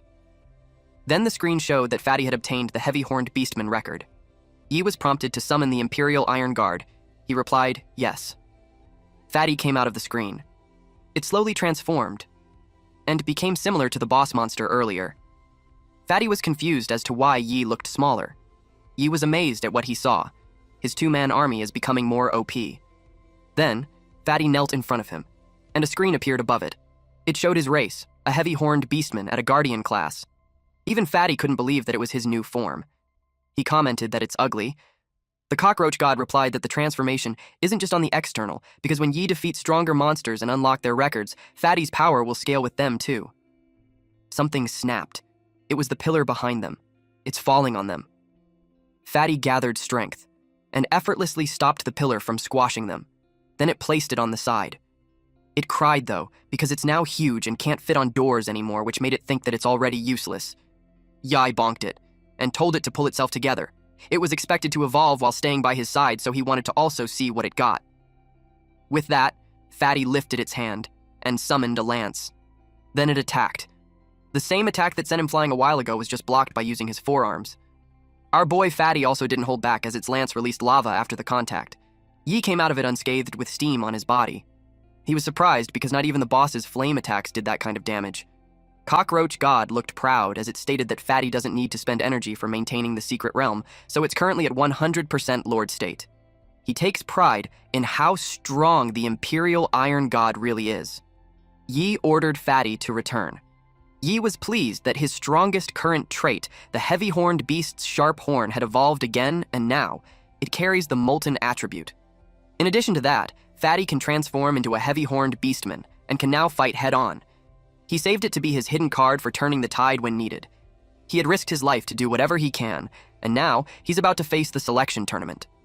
He believes that with the traits he acquired and a full power secret realm lord ready to fight anytime, he's confident that he can handle whatever trial they throw at him. He's positive that he'll make it into the extermination squad. 3 days later, at the arena, someone entered. There were so many people inside, and of course, our boy was among them. While the crowd cheered from the benches, he was overwhelmed by how many people there were. There were a lot of people in the audience too. Yi heard someone say that the Extermination Squad selection tournament is the most important event in Nirai City. It wasn't just recruiting new members into the squad, but also a political battlefield for the Nirai power struggle. Eileen and Corey watched through a glass window. Eileen stated that the city's major families each sent a representative to compete, and the tournament winner directly determines which family takes the speaker's seat for the next 4 years to control the city's power. Some black-robed men passed by Yi. He noticed them. The guy with an eye patch is Bai Haoyu. The Bai family controls Nirai City's intelligence bureau, and the ones competing with him are all elite operatives. Another powerful candidate is Tony Olaf, who represents the military. He's the favorite to win that year's tournament. Eileen is aware that the military plans to turn the extermination squad to a supporting department, giving them full control over Nirai's armed forces. Haoyu and Tony met, and Tony told him that the tournament will decide whether the Olaf family secures their 4th term in the office. He doesn't have to mention how high the stakes are. Haoyu simply replied that the Bai family will continue to support the Olaf family as usual. Suddenly, the crowd got excited. A woman walked in. She is the saintess of the Esper Church, Karen User, and it is her first public appearance. There was an intel that Karen's ability is a kind of hypnosis or mind control. That's why her followers wear blindfolds to avoid making eye contact with her. A group of weird people were beside. They looked more like a monster with their eyes blindfolded, torso and hands tied up, and they had weird posture. Just by looking at those followers, Yi could tell that something looked off. Eileen acknowledged that the church benefits them for now. This is because remote regions rely on their influence for stability, and they also need their research to better understand espers. Even Tony and Haoyu watched Karen. Haoyu didn't expect that the church would actually send their saintess to compete. Tony told him not to worry about her because she's not their target. He looked at a short guy with a white robe and stated that the boy in uniform wearing glasses is the one that they should focus on. It's Zhang family's representative, Zhang Jie. Upon closer look, Jie looked overwhelmed. Tony asked him if the Zhang family couldn't send someone else and ended up sending out the useless young master. He gave off a scary vibe and offered Jie a deal, that if he drops out now and surrenders, they might just let the Zhang family keep 1 honorary seat in the parliament. Xi replied that even if they are stripped of their seats, they will never become the military's lapdog. But Tony stated that it doesn't matter because soon, Nirai City will only have 3 major families left. Just from watching them from a distance, Yi could tell that their relationship looks tense. Eileen stated that the Zhang family runs the Esper Technology Research Institute, and they are allies of the Extermination Squad. She also knew that Jie is the weakest of the 4 representatives, and the military is going to seize the Zhang family seat and expand their influence further in parliament. She told Yi through the mic that the captain hopes that he'll rank high in the tournament, so they'll have a chance to protect the Zhang family. Yi replied that he'll do his best. Then she took out the earpiece and asked the commander if he really believes in Yi. Deep inside, she knew that if the military took full control of the parliament, they would be in trouble. The commander replied that he saved Yao, came back alive from the abyss. It just showed that he had some skills. The fireworks have been lit up. The crowd rejoiced. They watched the center of the arena, as vines crawled on the ground, and a flower bloomed and revealed Haley Carmen. She welcomed everyone and introduced herself as the Round 1 examiner. She discussed that the tournament has 3 rounds of assessment. The first one is called Extreme Climb. Behind her is a mountain path with 100 stone steps.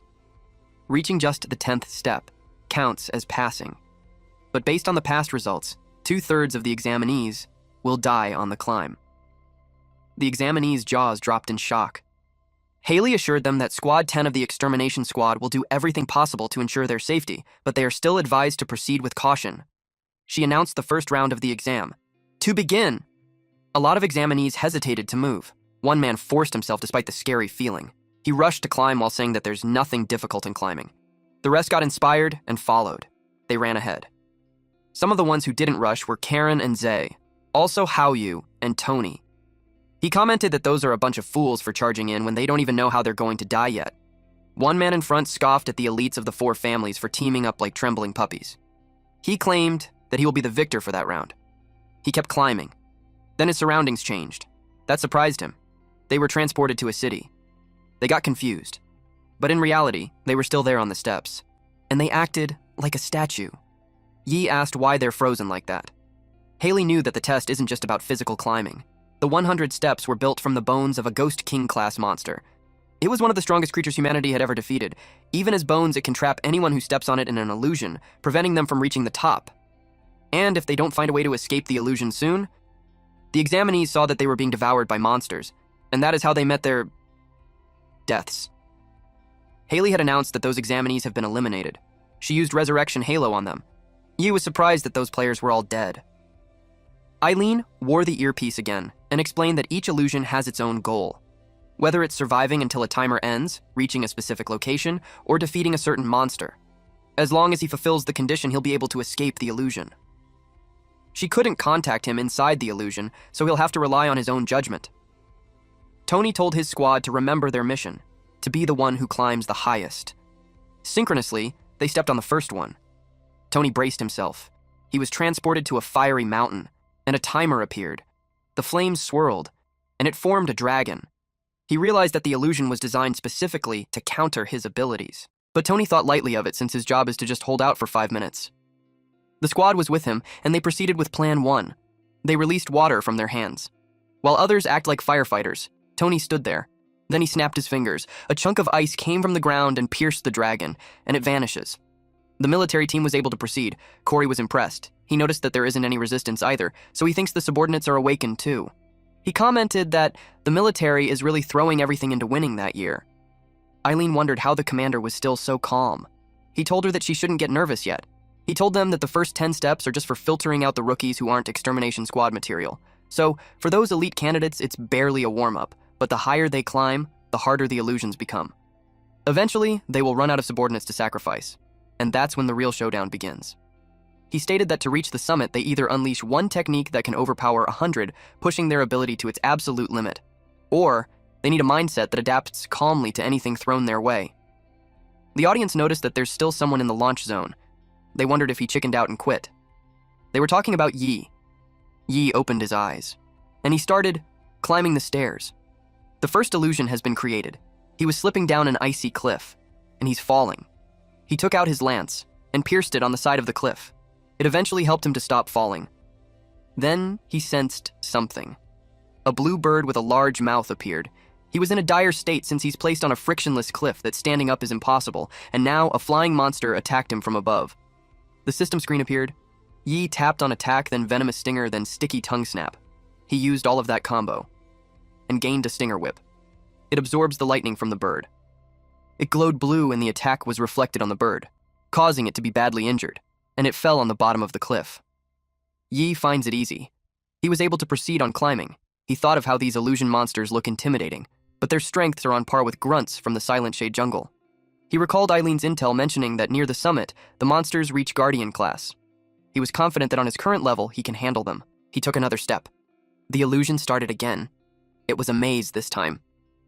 Illusions built like that are always the toughest, completely unpredictable terrain. If someone encounters an enemy that counters their powers, they would probably be stuck. But that didn't really concern our MC as he used the spear's lava ability to burn a large area. That cleared a path for him. And with that, he immediately saw the exit. Yi was confident since his abilities can adapt to any environment. He charges straight through. The man beside him climbed up 2 steps and thinks he's showing off, because he started last on purpose, acting like a main character. Yi stepped again. He ascended really fast. The men whom he passed by were shocked. They asked how it was even fair. One person even commented that he's a beast. The other man begged Yi to take him too. He was the one who called Yi a show-off. The other 2 who heard that gave him a sharp look. They took out their anger on him for saying that, and now they think they lost the chance to be carried. Corey commented that Yi was faster than he expected. At that rate, he could actually reach the summit. Eileen seemed worried about it, because she saw him as a clueless, thick-skinned rookie not long ago. And now, he's aiming for something not even the commander could achieve. Under the bright sky. The 4 from the elite companies were on the lead. Haley announced that Haoyu has finished the course with a score of 38 steps. Karen had completed 35 steps, and the current highest score is 40 steps, and it was Tony. He glanced behind him. and saw Jay was out of breath. He was frustrated. His lackeys had already been eliminated. He's now alone. Tony had timed their entry into the illusion to match his, then they ambushed him. He was feeling down because he only had reached 31 steps and were still 9 short of their family's highest records. He wondered if that's how it would end. They called him Tony, ordered him to bark like a dog 10 times and withdraw, and their family would still be able to keep 1 seat in the parliament. He offered him to do just 1 sacrifice. She was in tears. He cried as he bit his lip until he heard something. Yi caught up to them. It surprised Tony, especially when Yi was alone, unlike them who had subordinates to sacrifice. He asked who it was. Yi kept climbing. Z was impressed on how strong he is, and thought that if only they knew someone like that in Nirai City, they would have begged him to represent them instead. Through the earpiece, Eileen told him to help Jay, but our boy kept going. It made her wonder if he couldn't hear her. One of Tony's subordinates was impressed, and of course that person was scolded by Tony, especially when the Olaf family spent a fortune training them and holding the line for moments like that. He told them to follow him as they go up a few more levels. He aimed to beat their family's 50-step record. Eventually, the last 2 subordinates fell.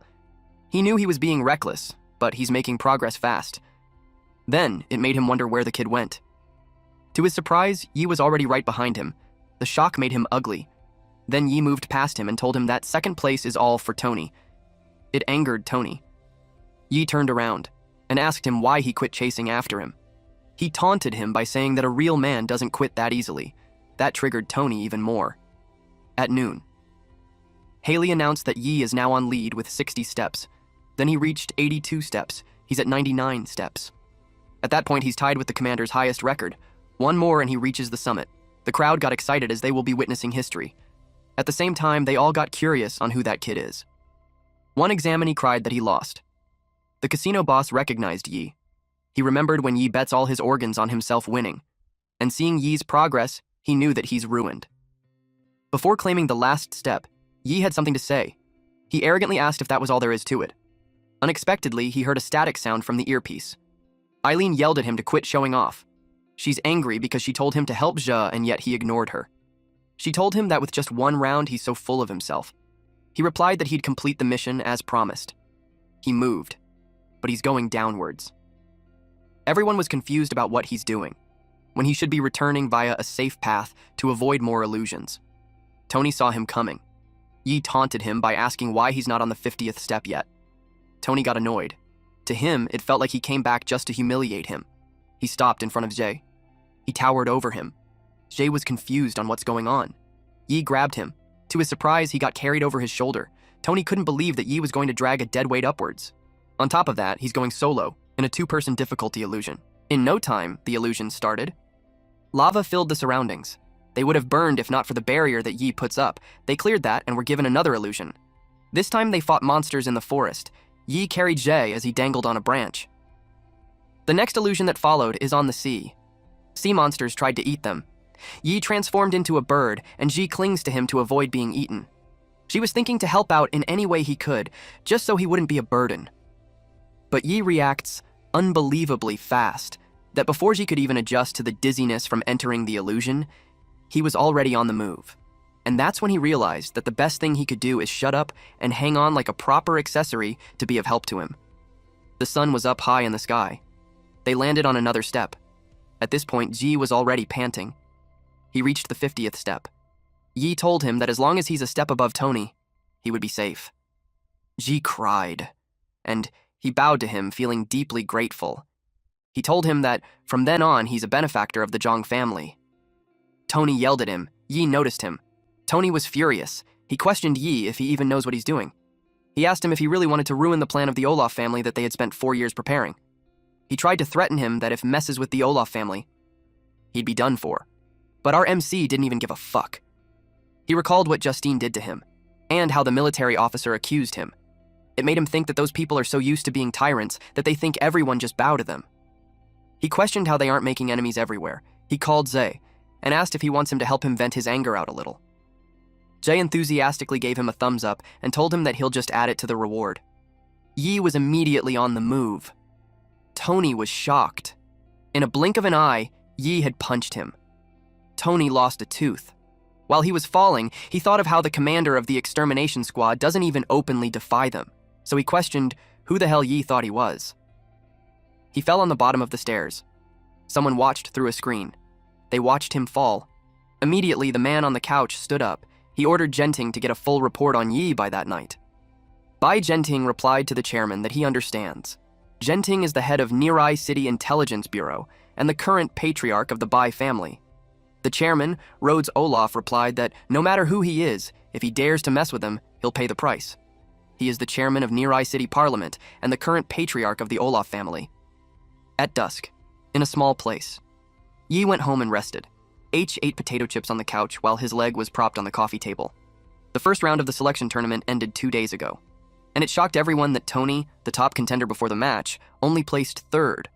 Though, Yi admits that he was impressive. After he kicked him off the mountain, he climbed all the way back up on his own and collapsed on the 49th step. Before the match started, Yi bets all the magic crystals he brought back from the abyss plus his organs, and he won big on 10-to-1 odds. The casino boss thanked him for sparing his life. That casino boss had to sell off everything he owned just to pay him the promised 50 gold coins. In that world, 1 gold coin is worth about 100,000 yuan pre-catastrophe. According to Elian, 50 gold is roughly what she earns in a full year of monster hunts. That means Yi made a fortune. And as for the reward for helping the Zhang family's young master, his deep thinking was interrupted when someone barged on the door. He was surprised. Eileen kicked open his door. And boy, oh boy, he's in danger. He immediately stood up and acknowledged her. She couldn't believe that he refused a Zhang family 3-story villa just to stay in a rundown apartment. She asked him if he's stupid. Yi was shocked. He replied that it's close to the extermination squad apartment tower, so it's safer that way. Eileen's home is within the extermination squad housing tower. Then she told him not to waste money, that every coin should be spent on getting stronger. She told him that there's an auction happening that night and he should attend to broaden his horizons a bit. He received the invitation. The nighttime came. They walked the streets. Yi kept checking the surroundings. A mouse squeaked, and he got spooked. He couldn't believe that the auction was held in a creepy place like that. He asked if it was legit. Eileen responded that the staff sold there isn't allowed on a public market, but it's high on demand. That's why it's called the black market. Yi was surprised. He knew it was illegal. On top of that, she's not stopping it. Instead, she's actually joining in. It was late at night. Eileen knocked on a back door. She knocked 3 times, and waited. The door opened. She told him to stay close. They walked inside. Suddenly, the door was shut. Then the lights were turned on. Yi was blinded by the sudden lights. And when he opened his eyes, he saw men on black robes, pointing guns at them. And they were surrounded. One man removed his hood and asked for their invitation. Eileen gave it to him. The man inspected it and told them to follow him. They passed through another door, and when they entered, it was the auction hall. There were already people on the seats. Yi noticed there were so many people. They sat down. He confirmed with her if the place was legal. She replied that with the support of the Bai family, even if it's not, it will be considered one. Plus, regular people don't even qualify to enter, so it didn't matter that much. On the second floor, it is the Olaf's family private room. The one sitting on the couch in a military uniform is the Olaf family agent, Hart. One of his guards noticed something. He reported to his boss that Eileen from the extermination squad is in seat 17 with Yi. Hart saw them. He had a devilish grin when he commented that it's really a small world. A few moments later, the host welcomed them. The host wore a sexy bunny suit. She told them that for that night, there are over 100 of rare treasures, so their visit will be worthwhile. Their first item is a merfolk tail. It was an extremely rare monster part edible by ordinary humans. It was renowned for its powerful anti-aging effects. Those who knew about it are familiar with how difficult it is to obtain. It started with 1 gold coin. The crowd got excited. They were wise to start with a premium item. The item was so rare that it might save even one of the audience's grandpa. The cockroach god told him that its grade is F. He knew that is such a trash tier trait. He couldn't understand why people were fighting over the piece of trash. Eileen pointed out that it extends a lifespan. She thought that he's an idiot for not getting that. Next items are the ones unsold from previous auctions, and they are up there for extra discounted price, starting with 100 copper coins. The audience knew that they were being scammed because those are just useless trash. They are wise to know that not every monster corpse is valuable and was presented to just bait some clueless newbies.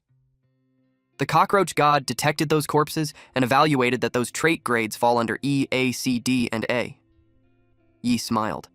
He raised his hand and yelled that he wanted all of them. The auctioneer was pleased. She was glad they had found some suckers. Yi was ready to spend some cash that night. Eileen had just proven that he's dumb. The next one was one of the most anticipated items of the night. It is from the C-rank Abyss Frozen Plateau. That is what Eileen wants. It is a magic crystal from the Frozen Plateau Lord, the Frostfang Plateau Spider. The auctioneer informed them that the crystal is over 50% pure, perfectly intact, and of top quality. It is ideal for any ice-type awakener. The bidding starts with 1 gold coin. Eileen was determined to have it because of what happened with the evolved mushroom monster. Once her Snowfang blades gain ice infinity, they'll be way stronger. She didn't want to suffer humiliation again. She raised her number. The auctioneer acknowledges her, then asks if there's other bids. Someone pressed a button and announced that seat 1 bids 10 gold coins. It was from the honored guest seat on the 2nd floor. She told them that each raise will now increase by 1 gold coin. Hart now learned what item Eileen is after, and it's exactly what their young master Tony asked for. Eileen glared at them. Now that the Olaf family is bidding too, things got complicated. She bids 11 gold. Seat 1 bids 15 gold. She raised her bid to 20 gold, but Seat 1 offered 25 gold. The audience thinks that she's nuts for bidding against the Olaf family. They recognized her. Yi knew it wasn't good. Hart knows she doesn't have much money because she's just a vice captain. He thinks her limit is 30 gold. Eileen got annoyed. She bids 30 gold. The auctioneer commented that the bidding war just got exciting. She asked if the treasure would go to seat 17. It was all of her savings, so she prayed that it would work. The auctioneer lightened up. When seat 1 bids 35 gold, the audience's jaw dropped. Eileen felt miserable. One of Hart's men approached her to deliver the message from his boss. He stated with a mocking face, "Already out of money? If you can't afford to play, don't show up. It isn't a place for paupers." Hart laughed as he imagined what their faces looked like after that. The auctioneer stated that it was the final call. Yi grabbed the number from Eileen's hand. He stood up, and he bids 50 gold. Everyone in the room was surprised. Eileen glared at him. Hart finds it interesting. He stated that all of those years that he's been an Olaf agent, he never seen anyone dare to outbid them to the end. He pressed the button and raised his bid to 55 gold. The bid kept increasing. Now seat 1 is at 80 gold. Yi offered 90 gold. Eileen told him that they can't get any higher than that. Yi had planned it well since they got 80 gold on them, and Yi said that the villa is at least 20 gold, so he knew they could keep going. He told her not to panic and focused on securing the item first.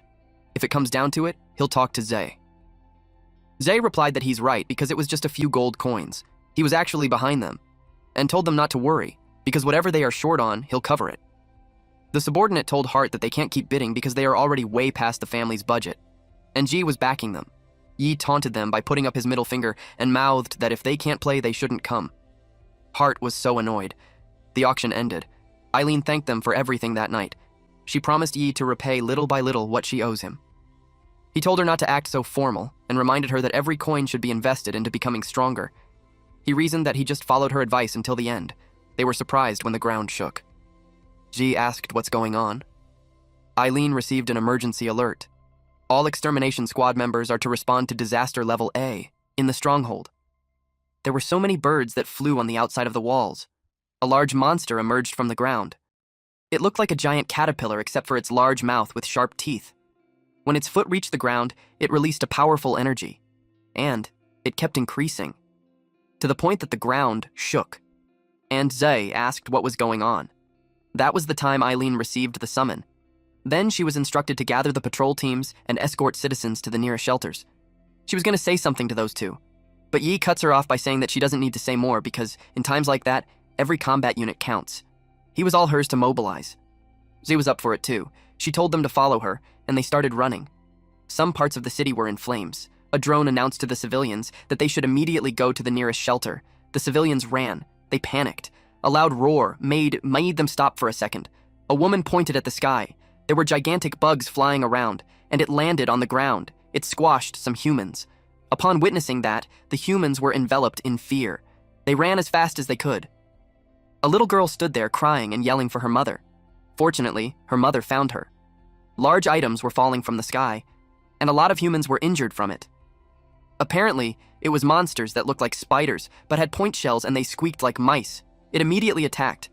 The human bled while it ate them. They attacked one after another. The mother hugged her child and ran, but a monster blocked her path. She stood frozen as she saw it attack. She just closed her eyes. Fortunately, Yi came on time. She saw the creature was cut in half, and it was done by Yi. Yi circulated flame in his arms and channeled it through his lance, which wrecked the monster. The mother who saw her was speechless. She thanked him. Yi noticed a commotion. Eileen grabbed two men by the collar at the same time. One person recognized that it was those same guys who showed up with Tony. He couldn't believe that those awakeners stood by while civilians got slaughtered by monsters, then disguised themselves as normals to run to the shelter. Eileen introduced herself to them and told them that she's drafting them both into the reserve force effective immediately for the city's defense. The brown-haired man replied that he came there to take his money and not throw away his life. He questioned how they would pay him if he gets injured. The other one defended that it was the squad's business and had nothing to do with them.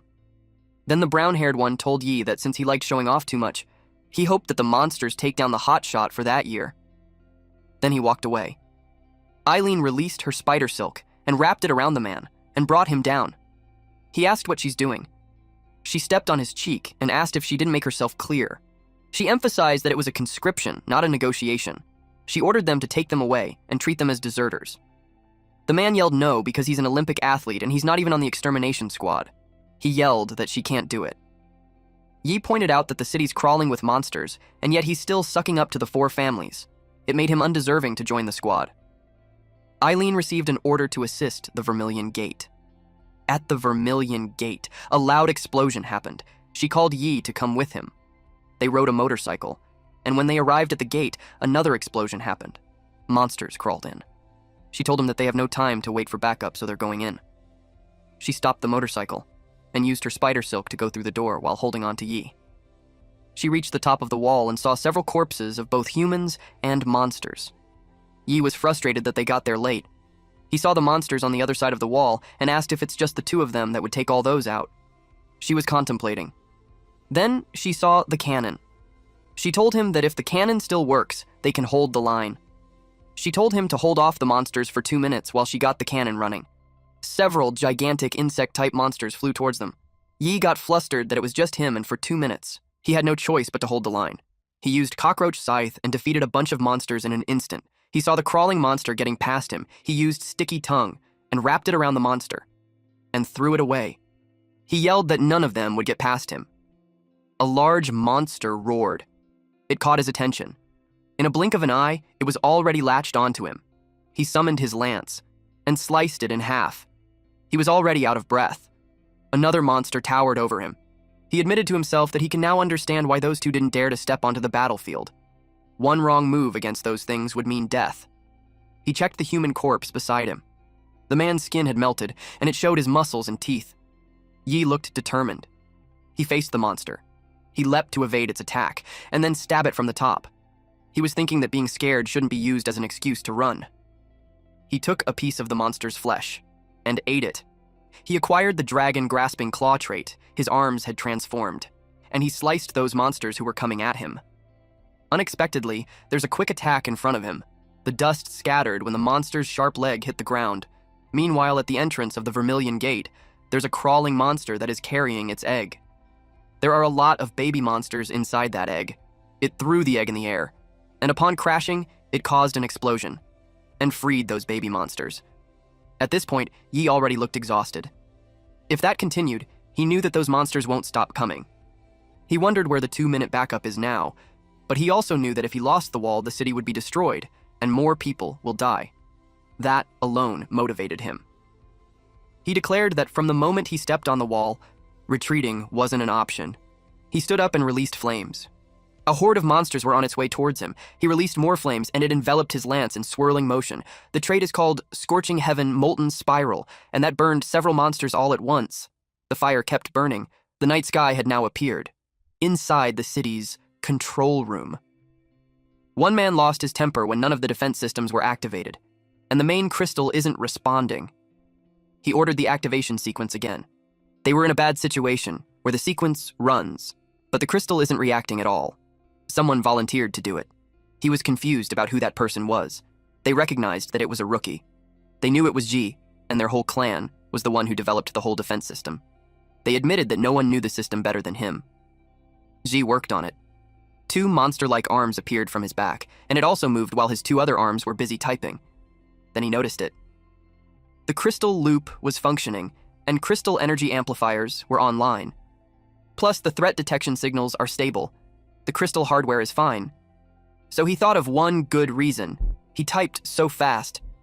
And just as he thought there was an energy interruption, it means that someone used the emergency override during system diagnostics to cut off all energy output from the crystals.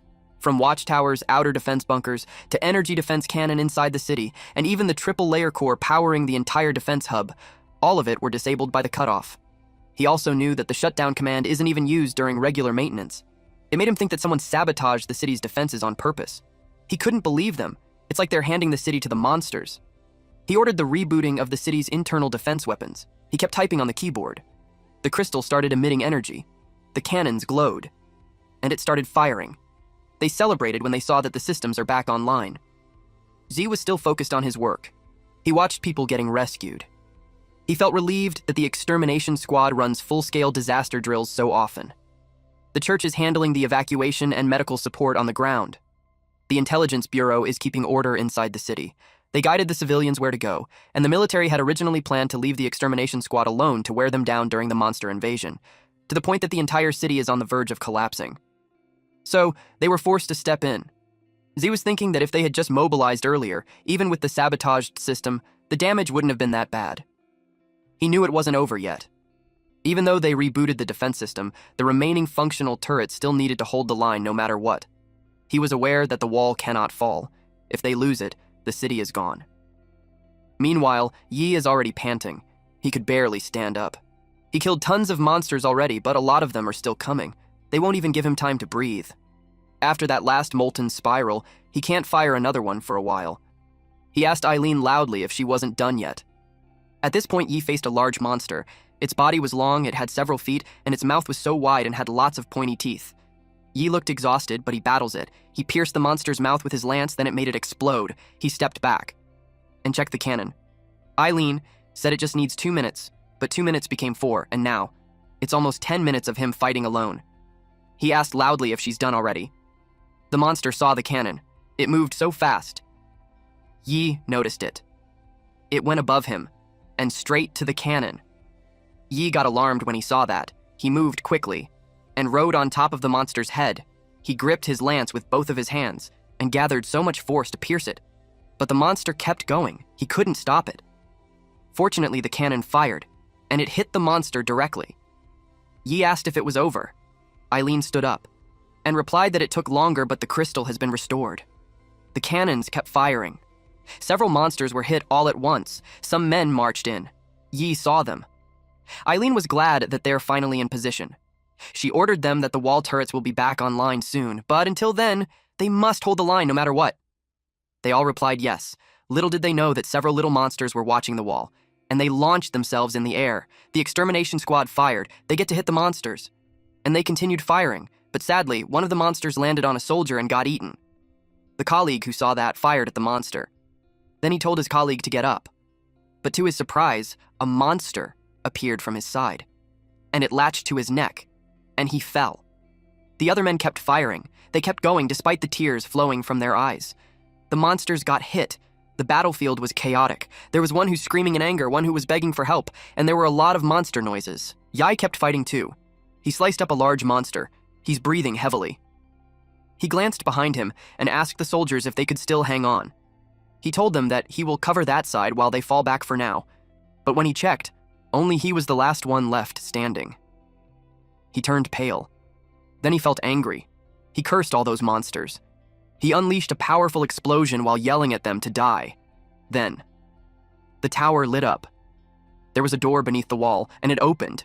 It revealed a cannon. It was gigantic. Someone called Eileen. It was from the HQ. They informed her that the Guardian cannon is fully charged. A horde of monsters charged forward. Eileen ordered to fire.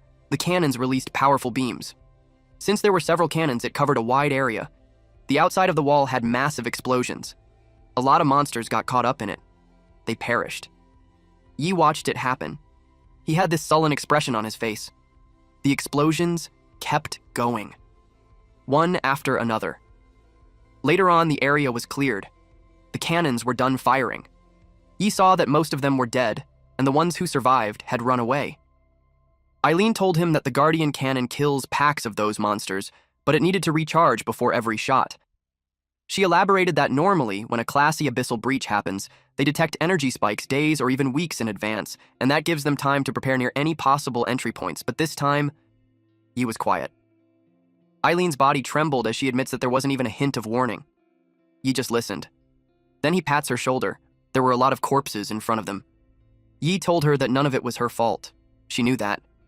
Her tears fell. She admits that it was hard to take. Unexpectedly, an explosion happened. They were caught off guard. Something on the ground was crawling towards them, and it left a trail of dust. It came out and revealed a humongous monster.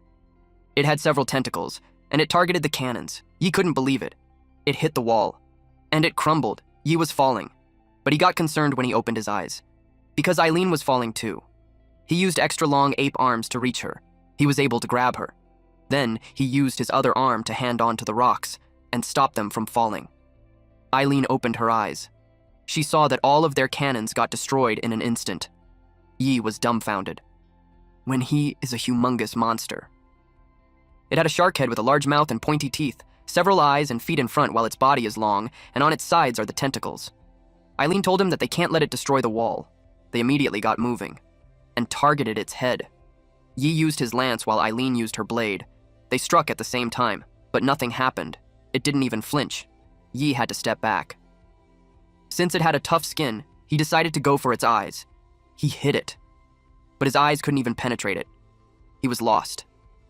Then the monster shook him off, and he fell. The monster bit on the wall, then ate it. Yi watched it while he was falling. The monster had taken a big portion of the wall. Eileen cursed out loud. Yi grouped up with her. She's worried that the wall would collapse. They saw the monster looking at the sky, and then it opened its mouth. It was ready to devour them. A blonde man saw them. He raised his red hammer and hit it. Those two were surprised. Eileen recognized the man. It was Captain Ling Qiao. Ling Qiao is the Unit 1 captain of Extermination Squad Unit 1. He grouped up with them. Yi couldn't believe that the uncle was their captain. Eileen looked proud in introducing her squad captain. She stated that he's second to Commander Corey in the entire extermination force. She explained that he looked like that because his ability lets him control his blood in combat. And he spent years in continuous battles, so he has chronic anemia. Blood was drained out of the monster corpses.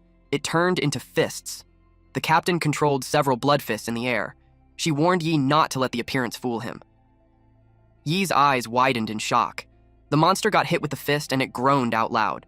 It looked angry now. Then its limbs charged at Ling Qiao. Both Yi and Eileen moved too. The monster shattered the area they were previously in. While dodging the attack, Yi got worried because the recent attack made a crack on the city wall, and he got worried for the captain, but Eileen told him to relax. She knew that an attack like that won't do anything to him. Ling Qiao had blocked it with a long stick. He was unscathed, and he counter-attacked using his large hammer. Then the blood hammer morphed. It became a trap. That holds the monster down. The monster was immobilized and it roared out loud. Ling Qiao bit his thumb to bleed and he addressed those who lie buried there. He acknowledged their fear, their rage, and their sorrow, and told them that he had heard them all. He extracted their blood and combined it. It created a long blood sword. He stated that with the remnants of their blood, he will end the beast. The monster roared loudly as if it felt its impending doom. Ling Qiao swung his blood sword, and it sliced the monster. Yi watched it intently. The monster's humongous body was sliced lengthwise, and it bursts open. Just like that, it was left in two pieces. Yi couldn't believe the terrifying pressure. He now knows the power of the first squad's captain. After that, it rained blood on where Ling Qiao is.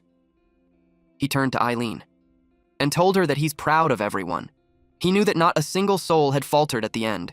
He could feel that even then, their blood still burns with that fighting spirit. Eileen told him to make the bleeding on his finger stop first. He didn't notice that because he got carried away after warming up. He looked for his bandage. Eileen gave him some instead. Ling Qiao stated that the grudge will be settled after he had slain the Abyssal Lord. Yi realized that he had no time to relax.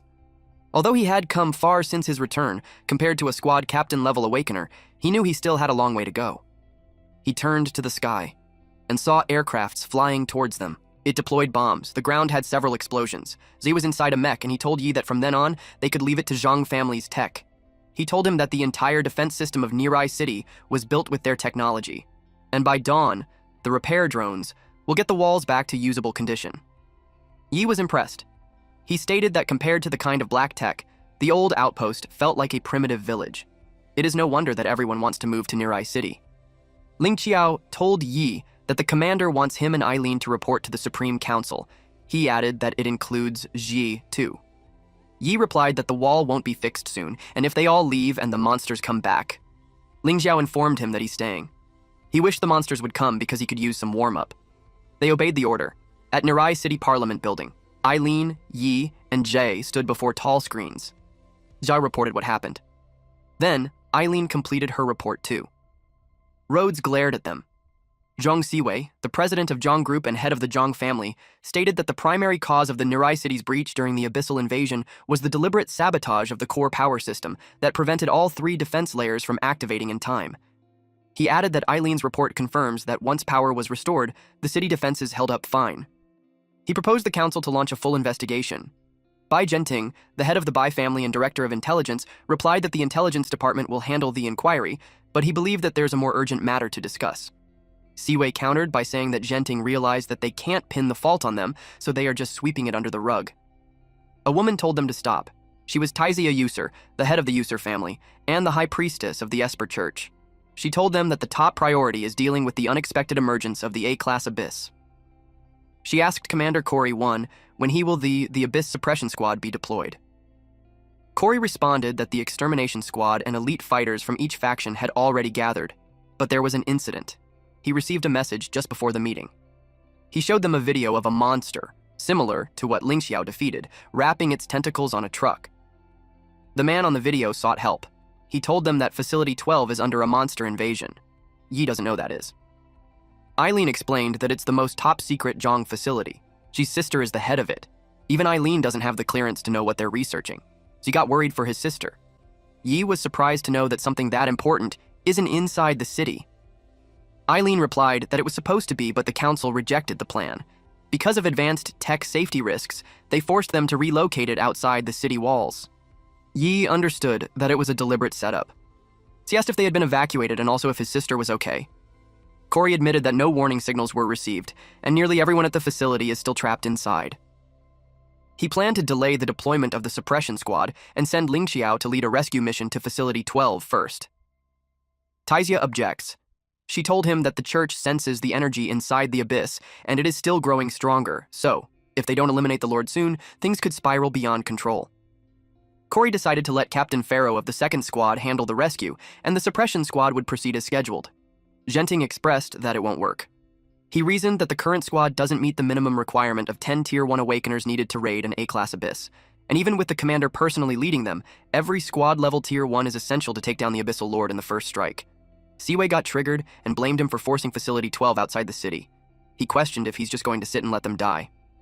Rhodes Olaf, the military chief, and the Speaker of the Parliament responded that the top priority is eliminating the Abyssal Lord, and the longer they delay, the more danger the city will be in. He concluded that the suppression squad will proceed as planned. Deep inside, he thinks that Siwei is a useless fool for refusing to merge with the Olaf family before, and now he's expecting support. Corey knew that Rhodes gave a noble speech, but in reality, he just wanted to crush the Zhang family. Even at that moment, he's aware that they're scheming something. Yi said that he gets it now, that none of them are planning to help. He caught the attention of all the heads. He declared that he'll go by himself. Sometime later, a helicopter flew in the sky. It was a large, powerful helicopter widely used in militaries for heavy lift transport and troop cargo deployment. And it was headed to a pit where reddish-black lightning comes out. The lightning crawls on the ground. The helicopter stopped. Yi and Eileen stood in front of a truck. Eileen informed Yi that every combat unit in the extermination force, including her, was mobilized for abyss suppression. That's why Yi had to lead the rescue team on his own, and they won't be able to give him additional support. Yi recalled the meeting. He was informed that the Supreme Defense Council had rejected the rescue operation. Every member of the extermination force must join the abyss suppression team. He replied that he's not officially part of the extermination force yet. He's volunteering to rescue Research Facility 12, and they can't stop him. So at this point, Commander Corey already risked the Council's wrath just to smuggle them through and avoid monsters roaming the ground. And that was already a huge help. He had team members who had volunteered as well. Ji, who's worried about his sister's safety, and the two contestants who initially questioned his ability during the first competition. Lastly, there was Yao, whom he met during Abyss training. He told them that the mission wasn't like defending Minghai City, and he doesn't even know how dangerous it will be. The two men called him boss and yelled that they will be with him all the way. Yao expressed that he saved her life, so she owes him. It was announced through speakers that they were approaching the drop-off zone. Rescue teams were instructed to prepare for deployment. Yi thanked them for trusting him. He wouldn't say much more than that, and with that, he instructed the rescue team to move out. They all replied, "Yes, sir." The door of the helicopter opened, and the truck drove away. Yi watched behind them through the side mirror, until his attention was called. Z told him that before they left, his dad said that no matter how it ends, he only regrets not being strong enough to rescue his daughter himself. With that, Z had saved them twice, both in their darkest hour. The Zhang family never forgot his kindness. Yi replied that he knew what it was like to be trapped, hoping to be saved by someone that will come. So if he doesn't help when he can, he knows that he'll regret it, which is why he wanted to stay true to himself. Then Yi told him to stop calling him benefactor already, because people might think he's some old man. He's not much older than him, so he suggests that he calls him bro instead. As they approached, the night sky was covered with thick smoke. Large flames burned the area. The tall buildings were on fire. They alighted the truck.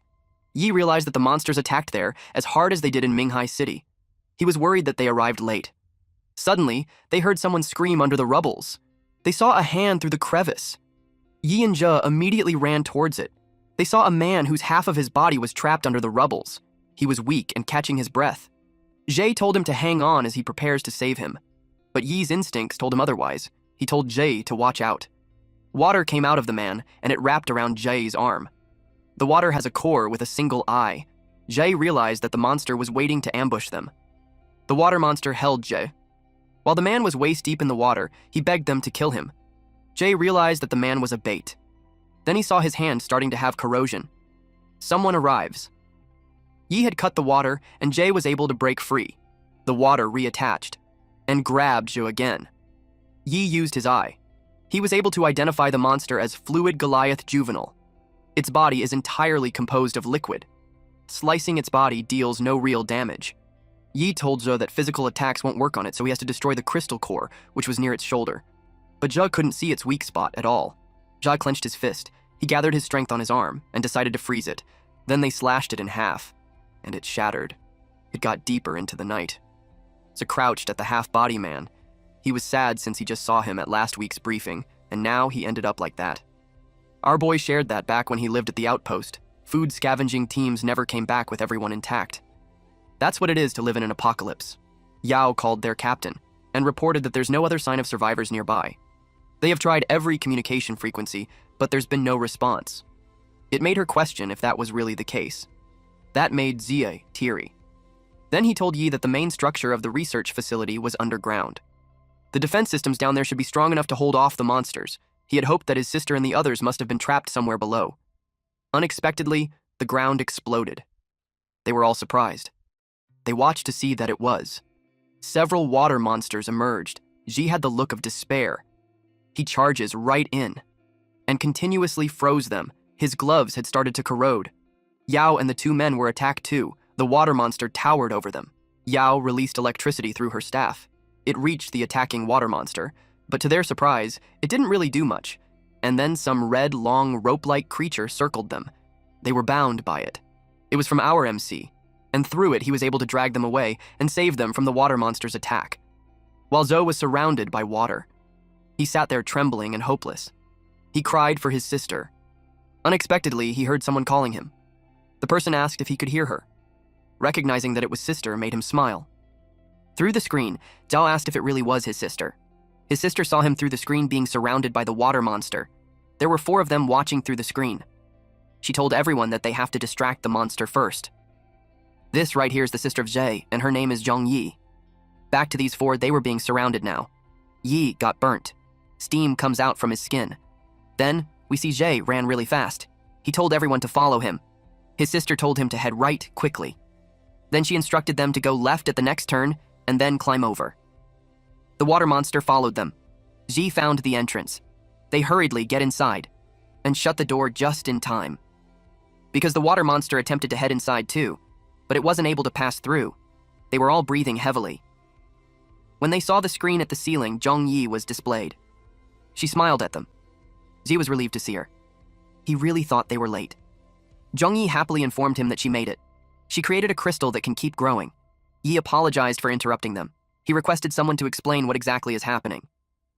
Zhongyi apologized that they got carried away. She explained that after the abyssal invasion started, they didn't have time to evacuate. The facility got surrounded by monsters. The moment they emerged from the abyss, the monsters went straight in the hideout. And they have been relentlessly trying to breach the underground levels, and she believes they are all minions summoned by it. She showed them a captured water monster. Yao was surprised to learn that they were researching live monsters there. Zhongyi replied that in the present, awakeners can only grow stronger by acquiring higher-grade monster crystals. But once their own power surpasses the crystal's original monster level, they can't fully unleash their strength. Fluid Goliaths devour each other to evolve and become stronger, and they use that trait to create a crystal that grows with its wielder's power. She was so happy for her sister that she pulled it off. She replied yes, and because of that, everyone can carry a crystal that lets them unleash their full potential. But there's a downside. Unlike overpowering themselves with a high-tier monster crystal, that method won't give them an instant strength boost. Yi told them to hold it right there. He knew it was appropriate to congratulate them, but the reality was that they can't fight their way through the main entrance to get the rest of the people out. He asked her if there's any way they could reach her. Zhongyi firmly replied that they should forget about them. She pressed a button that showed the blueprint of the underground hideout. She claimed that the place was done for. Instead, she'll guide them to the internal database so they could get the research data and get out of there. She couldn't believe she's saying that. It was like saying that he should just stand there and watch her die. Zhongyi insists that the growth crystal technology was more important than anyone there. But Yi refused. He told her that if she doesn't have a better plan, then he'll break in there himself. That left her silent. Eventually, she admitted that there's one option. She told them that every underground level has a rail transport system for moving supplies. The tunnels are sealed, so they're still intact at the moment. And they can use that to evacuate. The problem was, the central room was destroyed, so the rails have no power. They will have to restore the power station on the surface first. Then they will need to open the main gate toward Minghai City. But opening the gate makes a ton of noise, so it will attract every monster nearby, and the person opening it won't make it back. In short, it was too dangerous. Yi confidently replied that they'll stick together, and he'll head to the transport rail at once. He instructed Ji to restore power, and he'll handle the gate at the power station. The two men saw what's inside and were confused about what it was. There was a large tower with several wires. Ji told them to follow his instructions. When they see a light turn on, they must press the button near it. He inserted the wires from his fingers. Then he pressed on his earpiece. With that, he's connected to the system, and power will be restored in 600 seconds. He asked the status of others.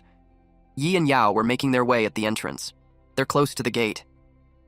Yi reported that they had reached it, and he assured them that they'll be there before Jie restored the power. Jie told him that once the power was back, he'll have 30 seconds to open the gate. If the gate wasn't open in time, the transport car won't be able to pass through, so he has to move fast.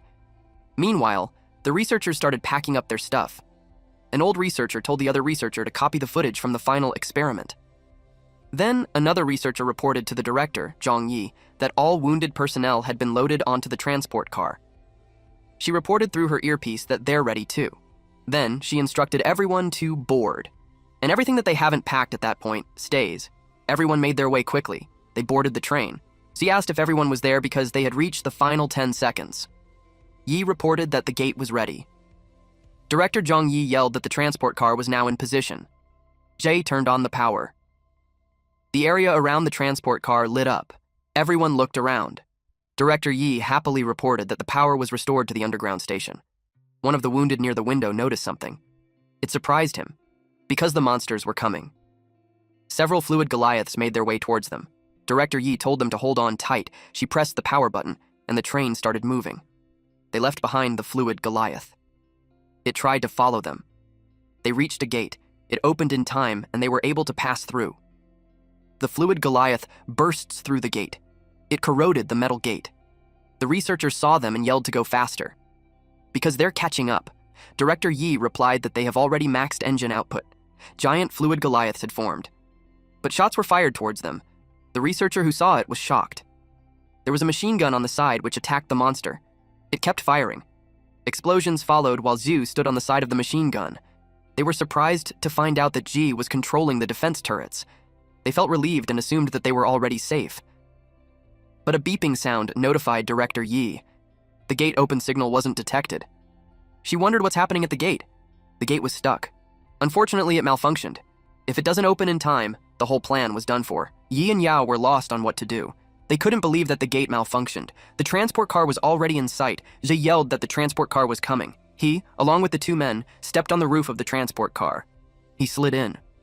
He was happy to find his big sister. He hugged her while crying in gratitude that she made it, but she told him to cut it out since the gate hasn't been opened yet. Meanwhile, Yao stood on the side of the gate to check. She found out that the hydraulics were broken.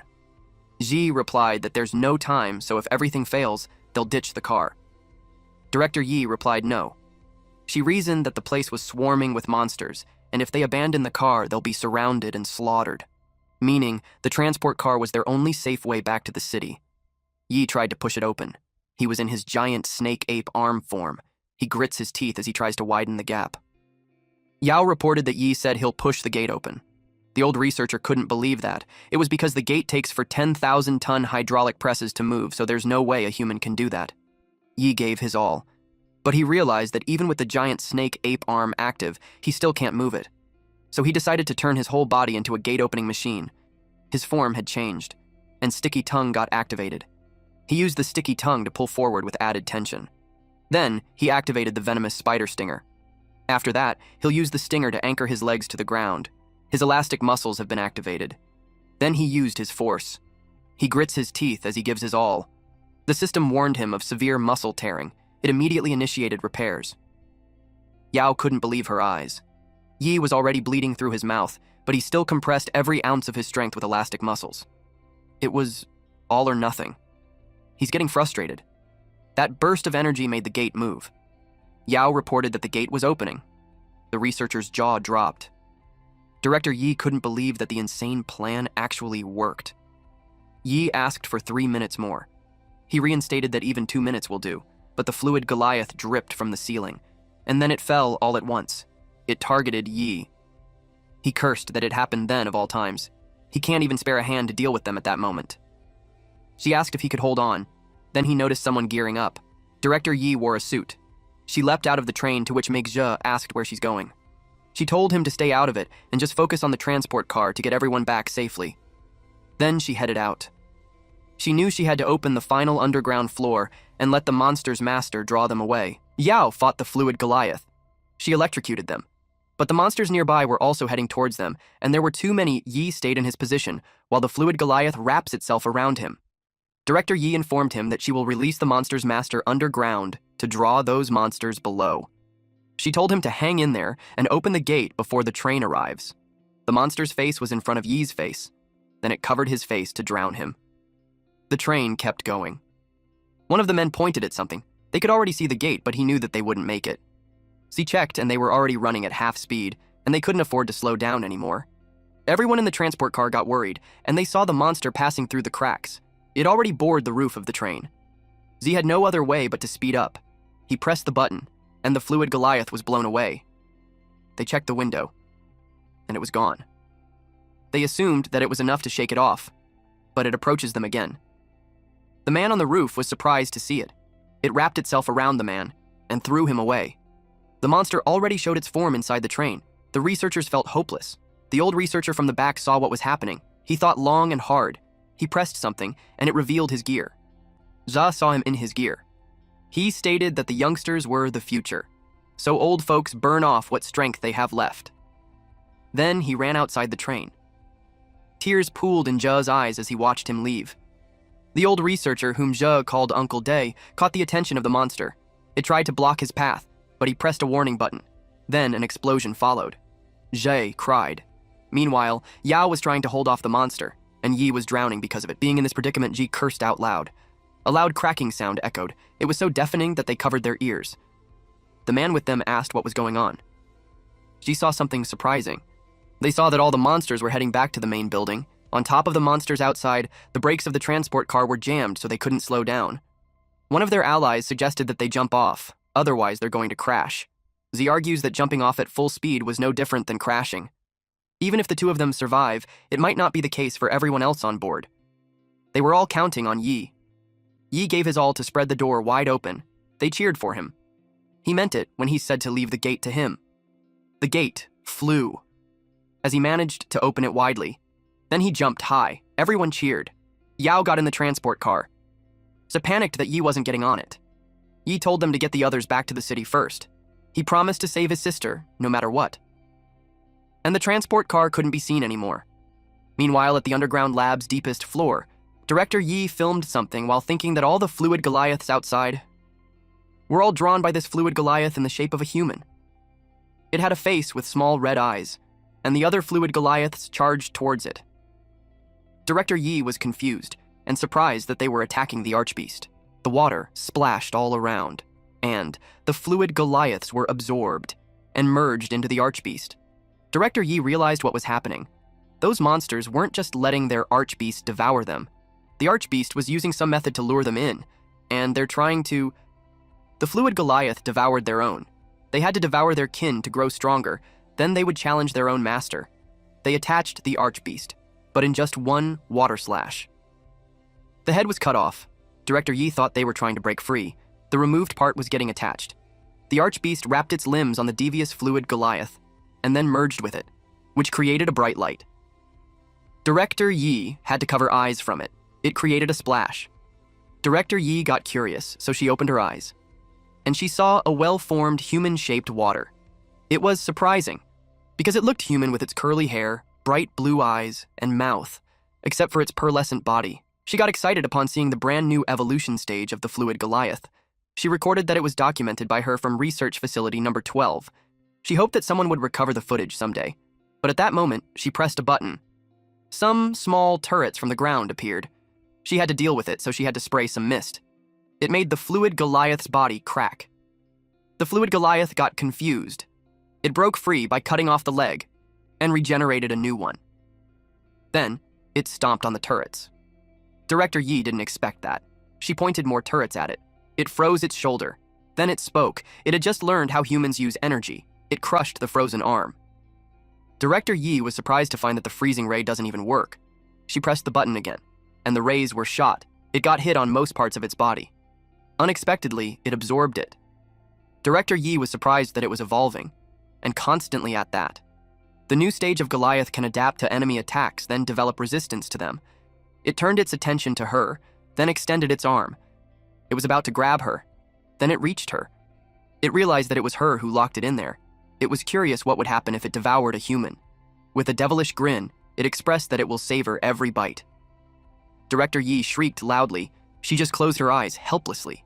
Unexpectedly, in a flash of light, the fluid Goliath's hold on her was loosened.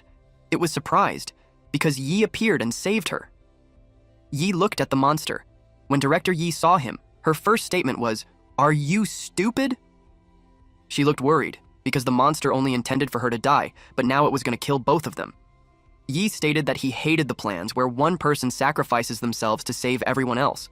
He got stronger, so he'd never have to watch that happen again. Director Yi teased him by saying that he's a cringy idiot after all. The fluid Goliath yelled, "That's enough!" Yi glanced at it. Our boy asked if it was the leader of the monsters. He was curious why it was small and where the other monsters went. She told him that it was devoured by it. The fluid Goliath realized that she was the one in charge there. It was furious that she locked it up there and tortured it day and night. Even when it begged, they laughed at it like it was entertainment, and now it wants revenge. Yi glared at it. Yi teased Director Yi by saying that her research methods were a bit excessive. She wasn't embarrassed by it because, in her defense, it got a magic core that evolves endlessly. Yi just smiled. Our boy told the monster that they have turned their world into a wasteland, so there was nothing wrong with asking them to contribute to human science. It claimed that humans deserved to die. It extended its arm to punch Yi. Yi braced for the attack. He got squashed between the fist and the wall. Then the monster grabbed Yi. It raised its arm, and threw Yi at the ceiling, which made Yi cough blood. Yi was caught off guard. The monster was already in his face and was about to kick him. Its foot landed at the center of his back, which made him crash on the ground with a powerful impact. Dust filled the air. Director Yi got worried for him. The monster waited for the dust to subside. It watched it carefully. It revealed Yi kneeling on the ground. He didn't expect something that small to have such destructive power. The system notified him that Goliath gains full strength of whatever it devours. Yi used his skills to see its weak point. He had nothing to be afraid of as long as he had that. Then, our boy dashed forward.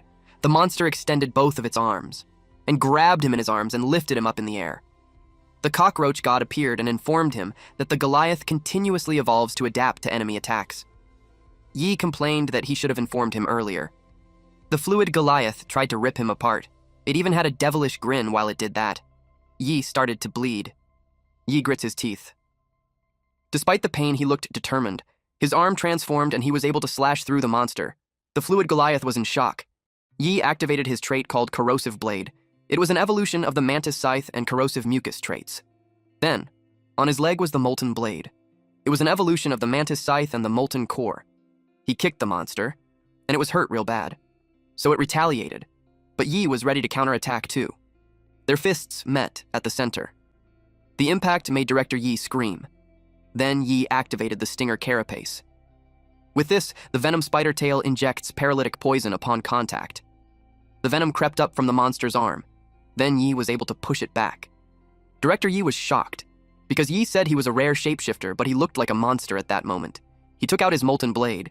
He was about to stab it. He unleashed a powerful flame. But to his surprise, it didn't receive any damage at all. The monster let out an evil laugh and told him that he's out of time. Yi noticed that it was evolving way too fast. Just a few hits and it's already resistant to the molten blade. 3 arrows were shot and hit the monster's back. It whipped its head around. Director Yi held a bow and told Yi that she got his back. Yi was taken aback. The monster extended its hand. It was about to reach her. She jumped high to evade its hand. Then she shot another arrow, but the monster just absorbed it. The monster looked infuriated. It was caught off guard. When Yi slashed its hand, it groaned in pain. Director Yi noticed that attacking it with different types of powers at the same time actually works. It said that humans who steal divine power always cling to strength that was never theirs, and that was their greatest weakness. Director Yi cursed out loud. She knew that the fluid Goliath's most dangerous trait is its ability to emit a synchronized harmonic wave outward. Any magic crystal affected by it forms a dampening field on the surface, completely disabling energy release. Immediately, she screamed that it was their chance and they only got one shot. Yi was surprised. She released her arrow and pierced through the monster. She watched its reaction. It counterattacked with sonic waves. They braced for it. Nothing seemed to happen at first. Not until her bow lost its light. She was surprised. The monster laughed at them. It stated that a human without a crystal core is nothing but a bug to squash. She fell on her knees. She felt bad that she was very slow. She got worried since its power had completely countered the awakened humans, and there was nothing they could do to stop it. The monster liked the look of despair on her face. It crouched in front of her and told her that it will slowly absorb her, and it wanted her to scream real loudly. Out of the blue, its cheek met Yi's fist. He packed a punch and threw the monster on the opposite side. The monster crashed on the ground. It couldn't believe what happened. Yi glared at it. It wondered how he's completely unharmed. Even Director Yi was surprised. It made her think that he can use abilities without a core. They watched the monster. It cursed at them. It was puzzled on how Yi was still using his powers, but it expanded its arms so it became more muscular, and yelled at them that they're all alone, so there's nothing they could possibly do. It was determined to demonstrate everything they had thrown at him so they could still be completely useless like how it felt. Yi grinned and thanked him for the reminder. He called Fatty to attack. A bright light appeared, and a big foot stomped on the ground. A large, ominous creature appeared. Director Yi's eyes widened in surprise. She wondered if he just summoned a boss. Fatty knelt on one knee. He was large, bulky, spiky, and black. The fluid Goliath recognized him as Bloom and asked why he's there. Yi heard it and realized that the horned warlord in the hidden realm actually had a name. He wondered if there's some kind of connection between them. Fatty glared in response. Then it lifted its fist. Flames swirled around its fist. Then it punched the fluid Goliath. The fluid Goliath blocked its attack with its forearms as it realized that Fatty had betrayed them and became a dog for humans. They stood toe to toe when Fatty summoned his weapon, and the fluid Goliath summoned a sword. Then he attacked. Their weapons clashed. Director Yi had never seen that monster before, and she was surprised that it was overpowering the evolved Goliath. It made her more curious on who truly Yi was. In her head, she questioned if he's truly human. She couldn't believe that a monster that strong actually listens to him. The monsters kept fighting. The impact of their attacks made the debris scatter. It made the place dangerous, and it almost hit Yi and the director. But Yi swats it away and asks the director if she's okay. Director Yi had this creepy expression on her face. He asked her why she's staring at him like that. He admits that he was creeped out. She wanted to dissect him afterwards, but she corrected herself and told him that she'd conduct a full medical checkup on him. Yi was doomed. Director Yi was a true researcher indeed, and his secrets totally blown. Yi was speechless. He tried to come up with something, but Director Yi told him that he doesn't need to lie on the spot like that because she will keep his secret. She told him to hurry and take down the Goliath while she finds a safe place to hide. Those two monsters fought with bare hand and tried to push each other. The fluid Goliath heard what she said, "Hurry up and take me down." And to the monster, it felt like they were underestimating it. It stated that even if both of them come at him, as long as he switches his resistances fast, none of the attacks could land. Fatty told Yi that the guy won't break, and it was weird. Yi grinned and revealed that he doesn't only have one trait. He bends down, and several tentacles with blades on the end and different elements appeared. His arm also turned into a blade. It included the poison trait from the thunder spider's venom, the fire and lightning traits from the horned beast's spike, and the corrosive acid from the swamp toad's mucus. His body holds more traits than he can count on. The fluid Goliath got scared. It couldn't fathom how a human has that kind of power. Fatty tried to stab it on the head, and then flaming spikes appeared underneath it. While it was restrained, Yi attacked. He used all his blades to attack it. Then a loud explosion followed. The fluid Goliath groaned in pain. A blinding light filled the area. Director Yi told Yi to watch out. Thick smoke covered the place. They waited until it subsided. Director Yi's eyes widened at what she saw. Blood had dripped, because Yi was stabbed in the torso by the monster. The monster claimed that as long as it kills Yi, it would still have a chance. Unexpectedly, the monster was beheaded. Yi used his bladed arms to slice it. Yi revealed that he had a cockroach trait too, which means he's immortal and indestructible. The head fell on the ground. The monster cursed him out loud. It refused to have that kind of ending. Yi towered over it. Director Yi watched carefully from a distance. She was elated as she witnessed how there's definitely something weird about him. But I think she's the one who's weird. Moments later, Fatty happily greeted his big bro. He tries to hug him, but Yi shoves him away. Then Yi grabbed the head. The system informed him that the fluid Goliath had developed a wide range of traits during evolution, so it was impossible to determine which ones he might absorb. Yi took a piece of it. He was thinking that if he got the ability that disables core magic, he would be unstoppable. He swallowed the piece that he took, and to his surprise, some parts of his body froze. The system showed a warning screen. The warning kept going as the freezing part scattered. It reached his eyes, and eventually covered his whole body. The day after the successful rescue mission, at a private room in the Zhang family estate, Yi was on a table while he was surrounded by Director Yi Jae and Eileen. He was unconscious and his whole body was frozen. Eileen asked what happened to him. Director Yi shared that his vitals were stable, so he should regain consciousness soon. But she had something to tell them. She revealed that Yi wasn't a human. She told them that he looks like them, talks and thinks like them, but his DNA was completely different from them. She believed that he took on that form just to blend into human society. Eileen's brows furrowed. Yi started to wake up because of the noise. He wondered where he was and what was going on. The cockroach god appeared and briefed him that when he absorbed the Goliath's crystal core, since it was packed with conflicting traits, his body showed signs of rejection. He shared that it was his first time seeing that, but he assured him that the side effects would subside soon. Eileen watched him intensely. Director Yi informed him that they had detected dozens of monster traits in his system. It includes the evolved Goliath's traits. She added that if he gains the ability to nullify nearby magic cores, he'll become an enormous threat to humanity. She stated that before he regains consciousness, it could be their last chance. Eileen clarified what she's implying. She asked him if she planned to lock him up somewhere. She bit her lip. Then, She replied, "No." She stated that he's even more dangerous than the evolved Goliath, so the best solution was to eliminate the threat completely.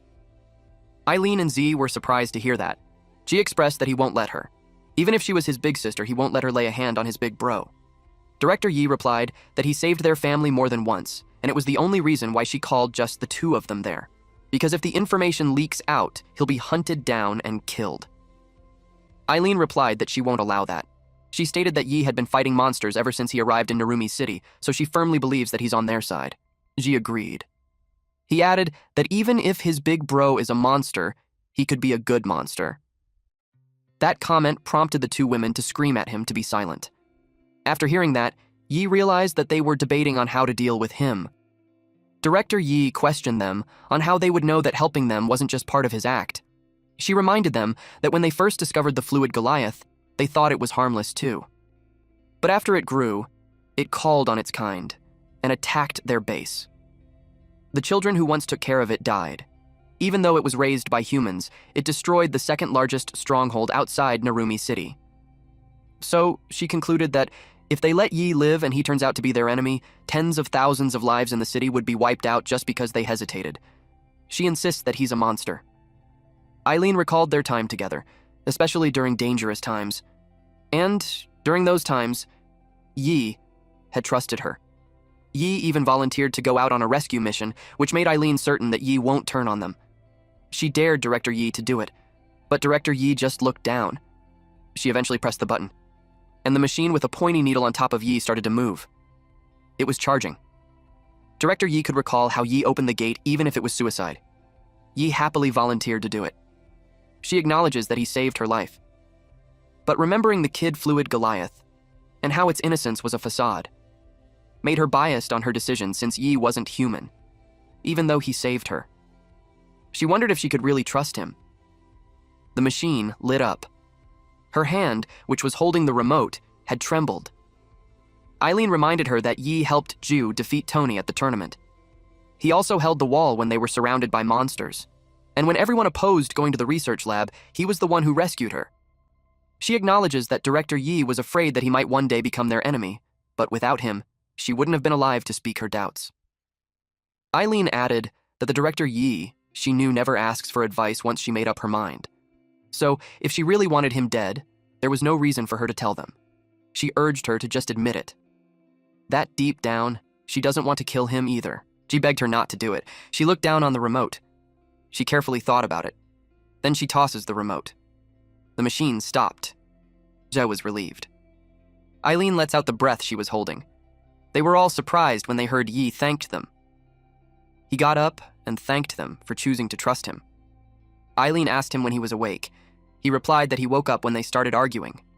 The ice on his body started to fall, and it revealed that he was naked. He watched Director Yi, but she couldn't look him in the eyes. Then he stated that he can't explain everything now, but begged them to believe in him. He promised never to betray their trust. Eileen reminded everyone that no one can know what was hidden in Yi's body, so from then on, all four of them are accomplices. Suddenly, her phone started ringing. She was informed that something happened, so was summoned to the hospital at once, at Narumi City Hospital. All four of them ran in the lobby. Yi was surprised at what he saw. Gravely injured people were on the lobby floor. An injured one promised his colleague that he'll find someone to change his dressing, so he should just hold on. The man complained that there's no one taking good care of them. Eileen was furious to find the slaughter squad wounded, and they were all in the lobby. She wondered where the medics were. Someone came out of the room and yelled for the medic.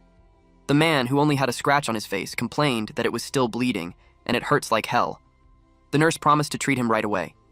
Then the nurse politely told him to lie down, but the man was rude. Inside the room, there were four men who were playing cards. Yi realized that all the medics were tending to the military.